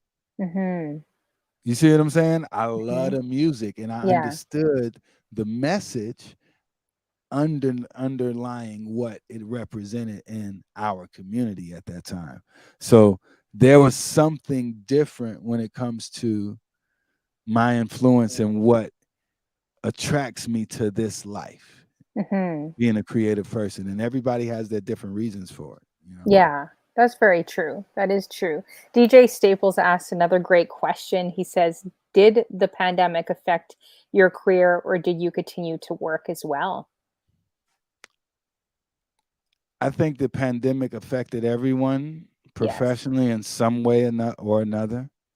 Whether it was, I had a studio with my partner, and we had a studio in the Valley. It was a commercial studio. It had all of this stuff in it, and plus some. It had the big SSL board studio, and we were renting it out as a commercial studio, and we were making money on that end of it, as well as people wanted to come there to work with Dscantz in the studio, and so we would bill it out like that, and this, that, and the other, But that studio, in actuality, was a liability because we had to work really, really, really, really, really, really hard to come, to break even when it came to understanding that, we also paid the rent and the electricity. And then if it's the electricity in the studio, then it's going to be with a big SSL board. The electricity could be just as much as the rent, and I'm not going to go into what those numbers were. But the pandemic was a blessing to say, hey, Hmm. y'all got to close this thing down. and we need to bring this thing internal, right? And so Hmm. when you bring this, and I think it happened for everyone like that. Even for the musicians that missed out on tours and things of that such, like some of them went in and they was like, oh, okay, I need to practice more, or I need to go internal. I need to go get better at my craft or create a new craft. And so it affected us whether or not we accept the effects as negative or positive is something that is what's going to be your outlook on it, right? So yeah, it Hmm. affected. Yeah, my business was affected. I had to shut my studio down. I had to bring things home. I wasn't inviting people at my home to come and work with me. I was having a baby at the same time. My mother had a stroke and she's in the hospital currently Oh, right now as wow. we Sorry to speak. hear So that. all of these Wow. things, like the pandemic, has really came through and has really just thrown monkey wrenches into a lot of things. So we've had to make some adjustments, but there's also been just as many blessings that have come out of the idea of things. I've gotten hired as a photographer, as a videographer. I've created businesses for, me and my lady here in the house because she teaches her yoga here online. And so we have an outlet with these cameras and with these things that these opportunities that the pandemic has created for us, and we've put these things to use. And so, and it's been fun. It's been Hmm. fun. So Yeah, yeah, it has. It has. It's been up and down, definitely. We've had really crazy lockdowns in Canada too, so it's been a blessing, but it's also been tough too if we're being realistic about things, right? yeah, But I think Twitch just being a global community and what's happened here, I think is incredible. If it weren't for the pandemic, and you always got to look at the glass half full, right? If it weren't for the pandemic, then maybe opportunities and other things wouldn't have opened up, right? right. I So I wouldn't think be it's here talking really, to Honeyflow yeah, or all the I would way have in never met Canada. and I met you, I think through DJ Mary 808 in the Philippines. She's like, "You gotta meet Nice. this guy, Shouts you gotta out to meet this DJ guy." Mary. Yeah, shout out to her all the way in the Philippines. So, I mean, this has just been a blessing, this huge, crazy global community. Just the connections and I am um old school in the building. I am old school, all the way from France too, as well. Secretary Shar said, did you and Brian hit it off when you first met, before you discovered you were Ah, cousins? Now, Brian, is that Brian McKnight or Brian Michael Brian? Cox. Oh, okay. I was like, is that Brian McKnight? So Okay. so here's the thing with me and Brian, right? Brian tells the story better than I could ever tell it because I never remember any of the instances of what he's talking about. So Brian came to the High School of Performing and Visual Arts when I was a senior, and I think he came in as a sophomore or a junior, a year younger than me. But he came in the year that I think Beyonce came in, maybe the year under him. So maybe she was a freshman, he was a junior, and when I was either a senior when he was a sophomore, because Beyonce wasn't there when I was there. She came the year after. So Hmm. nonetheless, we were at school at the same time. And Brian tells this story like makes me sound like I was a bully in high school or something. Hmm. 'Cause he's like him and his boys, Troy Clark. Shouts out to Troy Clark, my man in Houston. He tells a story about how I used to throw ketchup packets at them, and Oh, really? I never Ketchup remember doing packets? this That's so in the mean. in the That's lunchroom. like Mean Girls. Ketchup packets. Those would have hurt too. I had no idea. It's like because they used to have this thing, and they were the underclassmen. Everybody's talented in the school, by the way, so it was all like really like all fun, love, whatever. But Mhm. when we met in high school, we didn't know that we were related, and we didn't Oh, find out wow. yet until after You threw we started bananas. working together. You threw bananas at Brian on stage? Not bananas. Who said that? Bossy Brown said I ain't that. throwing no bananas Oh, at thank you Brian so on much. stage. It was ketchup Also, packets. New York boss lady, thank you so much for those bits. I appreciate you. And of course, Taylor made it to the party earlier as well. Yeah, just watch out. Maybe you guys need to wear some type of protective gear because it looks like Dscantz is throwing bananas. He's throwing No, no, whatever no, no, else no, at no. someone. I don't know. I'm kind of glad we're on StreamYards today, so you're not throwing anything. Yeah, no, but we were tight in high school, and even though he was an underclassman, like I said, when I was in high school, the group Ideal got signed when I was sophomore in high school, and so Brian was the young guy who was Hmm. like, Donnie, I want to work with Ideal. I want to work with Ideal. And I was like, yeah, okay, cool. Yeah, guy, you know, I got you, whatever. You know what I'm saying? And it got to the point, like I said, I was a junior in college. And then Brian went on to Clark Atlanta University, where he went to college. And Hmm. he found this flyer of the Noontime production company. Noontime was the production company that Eric Roberson came back to Howard University, where I went to school, and introduced to me. So when Ideal got invited in LA to go work with them in Atlanta, everybody was on board. And Brian caught wind of it, and he was like, yo, there's nobody working with me at this production company called Noontime, but these two twins from this group called Jagged Edge. I don't know if you ever heard Oh, of them, right? Jagged Edge. I always play Jagged Edge. And Yeah. so then me and Brian were like, I'll send you some beats for Ideal if you send me some beats for Jagged, and then we can crisscross, and then boom, boom, boom, and then we'll so boom. That ended up to making sure that when we got to Atlanta and what Noontime was doing there, Brian got some attention that he got as a Hmm. producer, because then Jagged Edge was also writing, and then you had this other writer roaming around the studio, Jonte Austin, and then they wrote this hit for Ideal called "Get Gone," and Hmm. that ended up being Brian's first placement and his first like top 10 record that he ever had. Get Gone. Wow. But at that time, being in the studio with him, his mother came in town. We all got, was having a Bahamian conversation. His mother is straight from the Bahamas, right? Hmm. And my father was living at the time. And she comes in the studio, and we just going through the Bahamas lineage. She's like, "What's your name?" She's like, "Where your family from?" And I'm like, "Okay, cool. We from the valley in the Bahamas." "Oh, you a valley boy? Hmm. You ever heard of Cox Bread?" And so Cox Bread was the bread company in the Bahamas. And I'm like, let me call my dad, right? So I call my dad. And then him and Pam get on the phone, and they put the pieces of the puzzle together. And my dad is like, "Oh, we're related. You my cousin. Such and such, such and such, Wow. such, such." That's And then she put it crazy. together, and he's like, "What?" And so yeah, from then it was like, "Golly, man, how did we not know this?" That's So they came from amazing. the Miami side of the Bahamian lineage. So Brian was born in Miami. I was born in the Bahamas, but his mother was from the Bahamas. Hmm. So yeah, Coming from the islands too, do you have any like, do you play a lot of just cultural mixes, like coming I from probably there? need to But play you've lived in more. the States a I lot. probably, I've had a reggae set maybe once or twice. I Like probably need to reggae, play more. soca, like that's huge here in Toronto, Canada. Like we love Yeah, our cultural yeah. mixes, so that's massive. It's a must, Well, you know. if you got any dope cultural mixes you want to send my way, For Honeyflow, and sure, educate me, definitely. please hook me up. Yeah, I definitely will. I definitely will because that would be great, you know, to add. I know a lot of, especially Americans too, and we've been going back and forth with different music. So, when I hear their Afro beats, I'm like, no, girl, don't play that. Or their Caribbean music, I'm like, no, let me hook you up. So I'll definitely do that.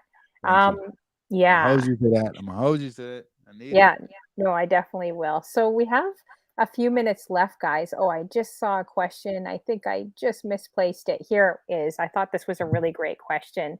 Unpredictable Thought One says, knowing what you went through in the industry, what advice would you give an aspiring producer and creator?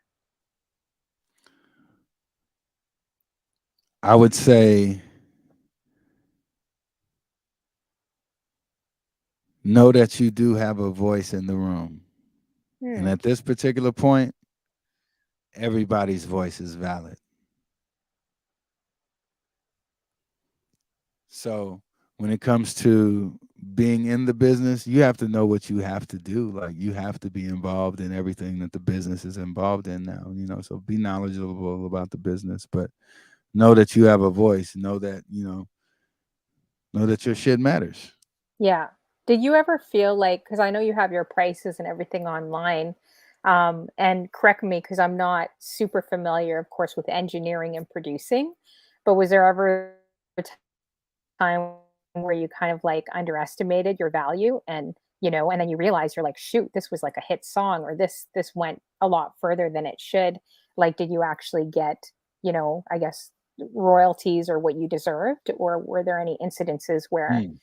maybe you didn't So really many get, instances. yeah, like where you maybe That's another undervalued, show, Honeyflow. yeah, yourself, and and what would you say, like, how would you do to correct that? Because you notice like maybe other people making, and you see this in the music industry all the time, people making a lot off of what you produced or what you did. Well, I think one, always be upfront about what you expect, right? So that could go one or two ways. That could either get you in the door, that can keep you out of the door, right? So, and I'm only speaking from that time period of my experience, so it's picking your battles in the context of what is it worth? Is it worth the money, or is it worth the relationship? There's always a balancing act that is played when it comes to accepting a loss versus gaining a favor. So um, I think that there are plenty scenarios where I didn't necessarily stand my ground the way in which I should have, or maybe I didn't feel as prepared to stand my ground, and maybe it was just a feeling more so than what was in actuality. That's why I advise people to know that you have a voice. Because I think, looking back at it now as a 46-year-old man, looking at a kid 20 years ago, I do remember moments of feeling like, oh, now I know what imposter syndrome is. I know that that was me when I felt like I had to retreat into the corner and not say nothing. You see what I'm saying? And so that's, that's that that's my experience. So yeah, I hope that answered. Okay, yeah. So with producing and engineering, I'm curious too, when you set your own price, is it that's something you get for yourself? But like say if that album blows up like crazy, and you're on there, do you still get, like, how artists get royalties? So does that work with producing and Well, as an engineering? engineer, Hmm. um, it depends on how your business relationship is negotiated with the Hmm. client. First of all, like, Oh, so okay. one engineer like Bruce Sweden, who had an ongoing relationship with Michael Jackson. For him to mix Michael Jackson's album, he got a point off the record. Hmm. So again, yeah, he's probably eating off of all those mixes that he ate off of. But generally speaking, in today's business, these are hired gigs. These are one-off situations where you're hired to mix a record, or you're hired to mix a song, or you're hired to be the recording engineer. And the process of what you bring to the table, of those job descriptions, has to do with the uniqueness of your ability to shape the sound of what it is that you're working on. Now, a lot of times, with me as the producer, when people know that I'm also an engineer and a mix engineer, then they come to my session and they're like, okay, we want the full package. I'm like, oh, so you want me to engineer and mix Hmm. It's a and lot. produce? Okay, cool. So this is the price for that. Okay, Hmm. so if you want me to just do XYZ, then this is the price for that. Oh, you want me to do it in my house too? Okay, then this is the price for that too. So it's not, everything is a service, because I've understood now that I've built up being of service for so long that now these services are of value. You feel me? So there might be, a big record that I might just be served as the engineer for. So Hmm. whatever price that I negotiate at that time for that job description is what I'm willing to accept. Now, if I come in and I creatively, add something to the record, or, and it's allotted for me to do that, even though I've been hired as an engineer, even though someone knows I'm a producer and they're like, they respect me as a producer and they're like, want my creative input, then yeah, I'm gonna come in and I'm gonna come in for that part too. I'm gonna come in for my publishing and I'm gonna come in for my points, because Hmm. then I'm doing a different job description at that point. Exactly. Are you willing to work with, like, say, undiscovered, unsigned type of artists? Say Absolutely. if they're like really amazing, but they don't have the budget like Rihanna or like a Chris Those are Brown. the best artists I feel like, to work with are the Yeah. ones that, yeah, because really that's when you could weed out the BS, because you find artists who are one serious about their craft and serious about investing in that craft. And if they're Hmm. investing in their craft and they're coming to work with me, they're working with me on a day rate basis. Yeah, exactly. Like really, you're gonna get 8 hours out of me. And at the end of the day, like if you're expecting not to pay anything for that, no, Hmm. somebody paid for this session today. And so that might cause me to have a different business conversation with you. So the options are open for up and coming artists, because I feel like, there's a lot of flexibility in how we can do business creatively. And I feel like the business has to be discussed up front. What is it that you expect of me? What is it that we're gonna come here to do? What Hmm. do you expect to do with this afterwards? Okay, cool. Well, let's see how we can do this. Okay, cool. My day rate is this. This is what I'll get out of it. And if you could come to the table with that, then, and if I believe in you enough, then we can work. Yeah. Now, for you, do you have to like reach out to artists, or do you kind of wait for people to reach out to you, or do you try to kind of go through your network and try to find like other artists that you could work with? It goes both ways. I think if I was really to do my due diligence, I should be a producer that's out there really just like really combing the industry and looking for Hmm. new artists and things of that such. But Hmm. sometimes it is just as easy as scrolling on Instagram or being, in the right social community at the right time and finding someone who is talented and emailing them a track and them sending you back a song. Yeah. So to me, it's like, that's really is what's unique. It's like, what business can we create from that type of relationship then? Hmm. Whether or not I'm in LA and you're in France or you're in Canada, it's like we have the ability to do this from the comfort of our own environment. And this is my environment. This is where I do it at. Right here is where what you're seeing is what you're getting. Hmm. That's amazing. Well, if you need an agent or a marketer, let me know. Hey, It sounds actually really interesting. I'm all about that. So if you need one, let me know. I but wish what I I could think do is anything. unique about that is because, like I said earlier, there's musical chairs of a business where you've seen interns turn into executives. Hmm. And so being able to sit in the seat that I sit in and work with new artists, it gives me a great opportunity to pick up the phone and call some of these people and say, hey, look, I just did a great song with this artist from Canada. You need to listen to him. Like, Hmm. you know, what do we need to do to make this happen? No, I've not only just did one song, because I'm not going to waste your time on just calling you in one song, but I did a whole EP, or I did a whole project.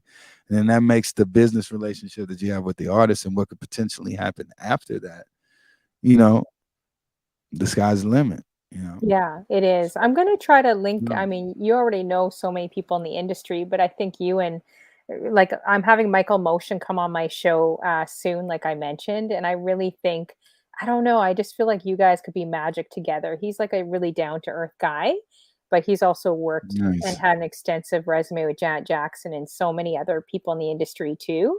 And it's very rare. Like I haven't seen a million producers here on Twitch. So hearing you and kind of listening to him too, he's kind of a musical genius like yourself. I'm Wow. like, yeah, I think you guys are gonna vibe. I don't So, know if I could you know, be called genius, but yeah. So I'll definitely connect you guys. Um, thank you. I know we're wrapping up here. I know your wifey's probably like, okay, is he almost done here? So I know I am old school. Ask this question: how do you stay motivated when you produce a song from A to Z? This is a great question. Then knowing you got to still mix it and master it, find placements, labels. Great question. I'm old school.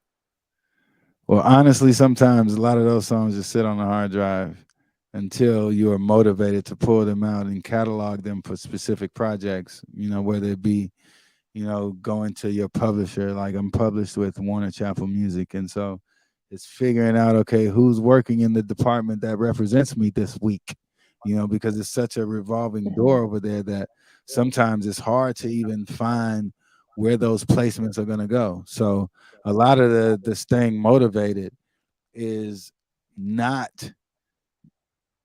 being stuck on what's going to happen with the record. It's doing it and moving on, or Mhm. it's leaving it right where it is and moving on.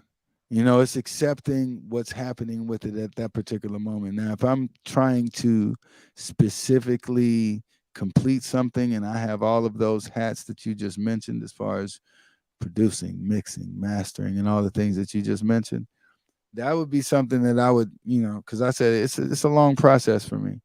So I have to step away sometimes. Sometimes I have to give it to different people. Sometimes I'll delegate other people to inspire the work in different ways so that me as a producer could operate as a producer versus me coming back and listening to it to perfect the sounds as a mix engineer. It's a whole different hat because those you work those jobs differently. You get inspired to do those jobs differently. Like, I am a man of sonics. I like the way things sound, so I like Mhm. frequencies.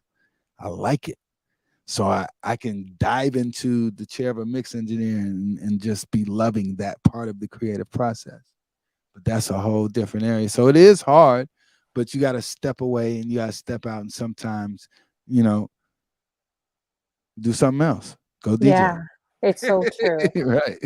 Hey, Curly T, I see you in the building. Thanks for coming through here. And of course, I am old school. He's another musical genius. Like, I definitely look up to really, really crazy on the turntables. I just want to grab his hands and stick them on mine so I could enter in a scratch battle. I So could learn a lot from him myself. yeah, yeah, I know. Sometimes I really do want to swipe these guys' hands without sounding creepy. Stick them on mine. Enter in a scratch battle for sure. Unpredictable thought. One says, when you're doing a song, and I think you kind of answered it here too. How do you approach the creative part of it? Since every artist is different. That's true because you work with so many different artists, Yeah. and they probably have different demands and different times. Like how do you um Sometimes artists don't know what they want until mm, you create it. Right. mhm. And so if you think about the job title producer, it is your job to produce. So yes, every artist is different. So it would be different for me working with an artist like Miguel who has defined himself and has had some type of consistency as in sound and presentation versus an artist who is new and uber talented but has never had a release and hadn't branded themselves in a certain type of way. So you kind of cater to what that artist needs, and if that artist needs a story to be told, then as a producer you might find creative ways for that story to be told. Was you there know you any song that you were kind of like, well, you said you weren't really feeling yeah, which is baffles me, because it was a number one banger it hit. baffles me too Thrasher. to Yeah, this day. it baffles you. But was there anything where you worked on where you're just like, yeah, it's okay, besides yeah, and then it just went so far and you were kind of surprised, Snow you know? Allegra. Yeah. Right, because Snow Allegra was one of those artists that basically was birthed out of the middle of nowhere, right? You know, and No ID. Shouts out to No ID, Kanye's mentor. Um, Mhm. he allowed me to work with him for 2 years, Oh, wow. and Amazing. that's where we got on the Rihanna records, and I did the Emily Sandy record with them. But it was in the context of Snow being an unknown artist who basically was dropped here from Sweden, and it just so happened to be No ID's wife's sister, right? Hmm. And she was a poet. And Mhm. so she would make these elaborate poetry songs. And she had Hmm. this unique like weird vocal tone, like, she'd almost sang like goth like R&B under this weird poetry that she used to write. And so No ID gave me the pleasure of working with her right when she got over here with some of the records that he was producing with her. And these are records that nobody's heard. These are demos that I was like, man, who is she going to be as an artist? Who is she?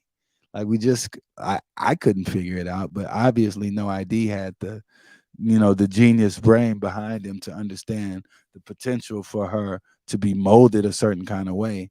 And now she's the Snow that we know today. So coming out of her shell and hearing the records that she's been able to create with the producers and the musicians that has been able to mold and figure that out for her is something that has really wowed me, to this day, because it's like, to see where it had come from. And those records were great, even if she would have presented some of those poetry records that we were working on, it would have been something about those records that I think that would have had a place, out there, but Hmm. they still had to mold her as an artist. And I think she knew that, and she was open for that. And she found her niche, and she found her crew, and then they started making the records as they are today. But yeah, I mean, Snow Allegra, I worked with her too, but Yeah. that's some records that you'll never hear. And there's plenty of those too. Yeah, that's true. And But you then, might be able to hear them if you come to the dad camp. so make sure you guys do. Make sure everyone again adds Dscantz in the room. We're going to be wrapping up here as well because I know Wifey's probably going to call, so we're going to wrap it up. But I know Mimi Berry had this question too. Out of all those processes you described, which do you prefer the most? That's a great question, Mimi Berry. You guys are making my job easy tonight with all these I questions. prefer collaboration of like minds and people on the same page, because when you get uber talented people all in the same room with the same agenda, Hmm. it's hard to do that with the same agenda. When you get all these creative people in the room, magic can happen. Magic can happen. Everybody's just got to play their part. That's so true. Wow. Well, I just want to So thank it's you. collaboration. Yeah, it's true. Yeah, Mimi Berry says vibes matter. That is so true. So true. And it is true when you think about it. Creative people definitely can be perfectionists and like things a certain way too. And so many creatives in the room. But if you're on the same vibe, magic could definitely really happen. So Absolutely. so so make sure everyone again adds a Dscantz, you guys. We're going to be wrapping up here. I know it's This has 7:15. been great. Thank you Yeah, for I want allowing to me thank you to so tell much my for, story. yeah, it's been amazing. I hope to have you on my show again because I know there's so many Anytime. more interesting stories that you have, and congratulations on your huge musical journey. I know you're still going to Thank you. keep continuing to go further, and we can't wait to see it on Twitch and off of Twitch. So make sure you guys all add, of course, Dscantz. Thanks everyone for coming through. Appreciate you to the Honeyflow show, and Yes, yes. yeah, and we're definitely going to have him on again because this was such a dope interview with you. So thank you again. Now I'm wondering, I don't know if you could see the your screen at all, but if I usually leave it up to the guests to raid who they want to raid into. Okay. I should have mentioned. I think I was so busy, and I apologize with work. But I was also going to even mention if you wanted to raid back into you. I should have mentioned that. I forgot to Oh because yeah, you well we mentioned it going here. live, but I am gonna check on the family too before we go Yeah, live for again. sure, I get So that. When are you going yeah, live? And maybe mention your schedule to, everyone as well, so they yeah, know I'd when have to to check catch your it out. shows. Yeah, Yeah. Scotty is probably putting her hand over her face right now. Oh, I thank you don't so much, Tracy, too, I for the. don't have a schedule. Oh, you don't have a schedule? I thought you I, did. That's well, I probably have why I pop don't up. see There's some you. things that are scheduled. Yeah. Tomorrow we have a Prince raid train that's happening, and it's with a few of my DJ comrades, DJ Lex, and we just wanted to organize the day the doves cried, commemorating Prince on tomorrow. So I will be 12 midnight my time. So it's gonna be kind of really, really late after dark over there where you are. So Yes. I'll try to see But if I could stay up. 12 midnight, I'm gonna be playing some all Prince. Try to get some rarities in there. Try to get some videos. Hopefully Twitch will be nice to me because they ain't been nice to me these last couple of days with my system. They've been twitching over here, but Oh, really? um, Oh, no. I'm Yeah. trying to get it to where I could play some videos because we got a bunch of exclusive Prince things that I would like to share with the community um, for tomorrow. And then we have the 100-hour Los Primos coming up in May.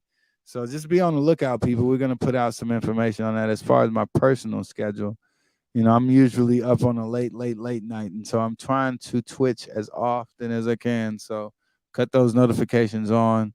Make sure you're following my moderators. You got Scotty, Unpredictable, Secretary Shar in the building.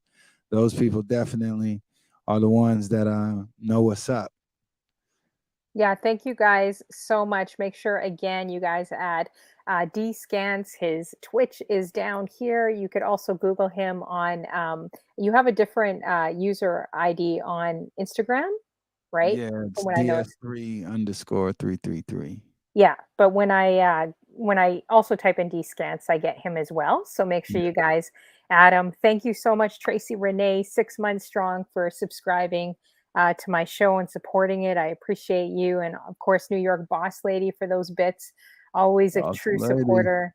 And Taylor made it to the party earlier, and DJ Mai Tai always been a great supporter of my show too. So thank you guys so much for supporting. So we are going to raid out now. Yeah, so if there's anyone online you would like to raid to, then we can definitely I could leave that up to you if you can Yeah, well, see who's Scotty on there. usually handles those reigns, Oh, but I okay. see DJ Lex is on. What DJ y'all think? Lex. DJ Lex or DJ Kobe? Let the room decide. All They right, know. we'll let the room decide then. Yeah. Oh, that might be the good idea, Scotty. So who are they? Okay, so we're saying um oh, Scotty says if we raid DJ Kobe, he will take us back to Donnie. So it's up to you Well, guys. Scotty's gonna find that out. But yeah, I'm with Kobe or Lex. Y'all choose. Okay, so make sure you guys let us know. Scotty's saying Lex, Charnel's saying Kobe, and yeah, so you guys, so we got 1 for 1 right now. Charnel's saying Kobe.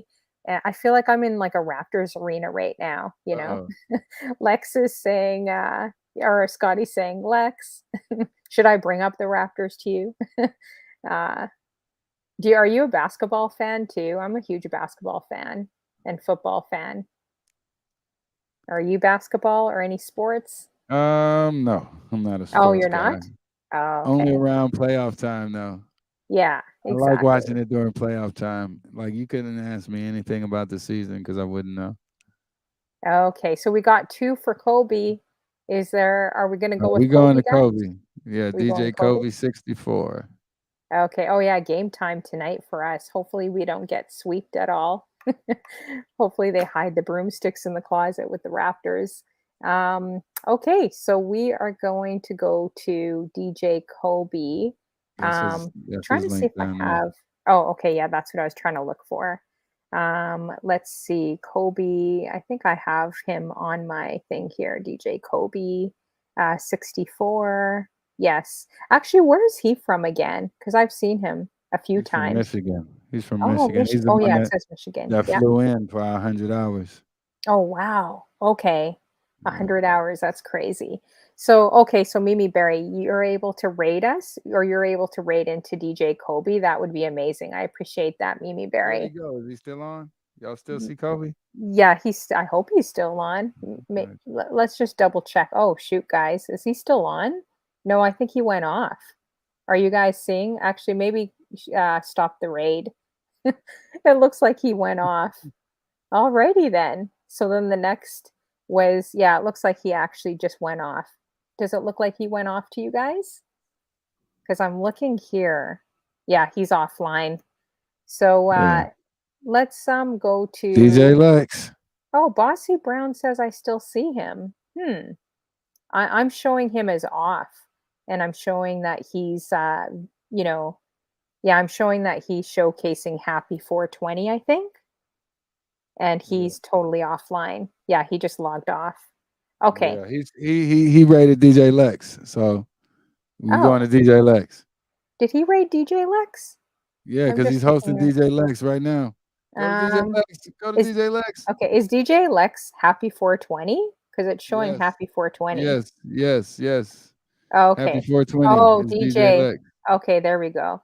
All right. Are you able to raid him, Mimi Berry? Do you need his name? Like his full name, and I could put it in the chat, or someone else could put it in the chat. It's It's DJ DJ Lex with Lex. L3XX with the 3, not the E. Yeah, so let's make sure we get it right so we're not D so it E doesn't go. E There we go. J A Y I think it's typed. L3XX.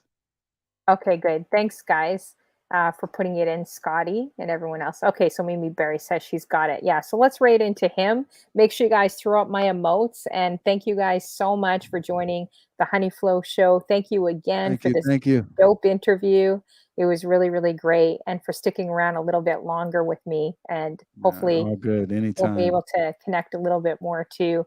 And yeah, and I just wish you the best on your musical journey and with your family and your wife and your new, and of course, your baby, your kids as well, you Thank know, you. and bigger things, bigger doors opening up for you this year as well.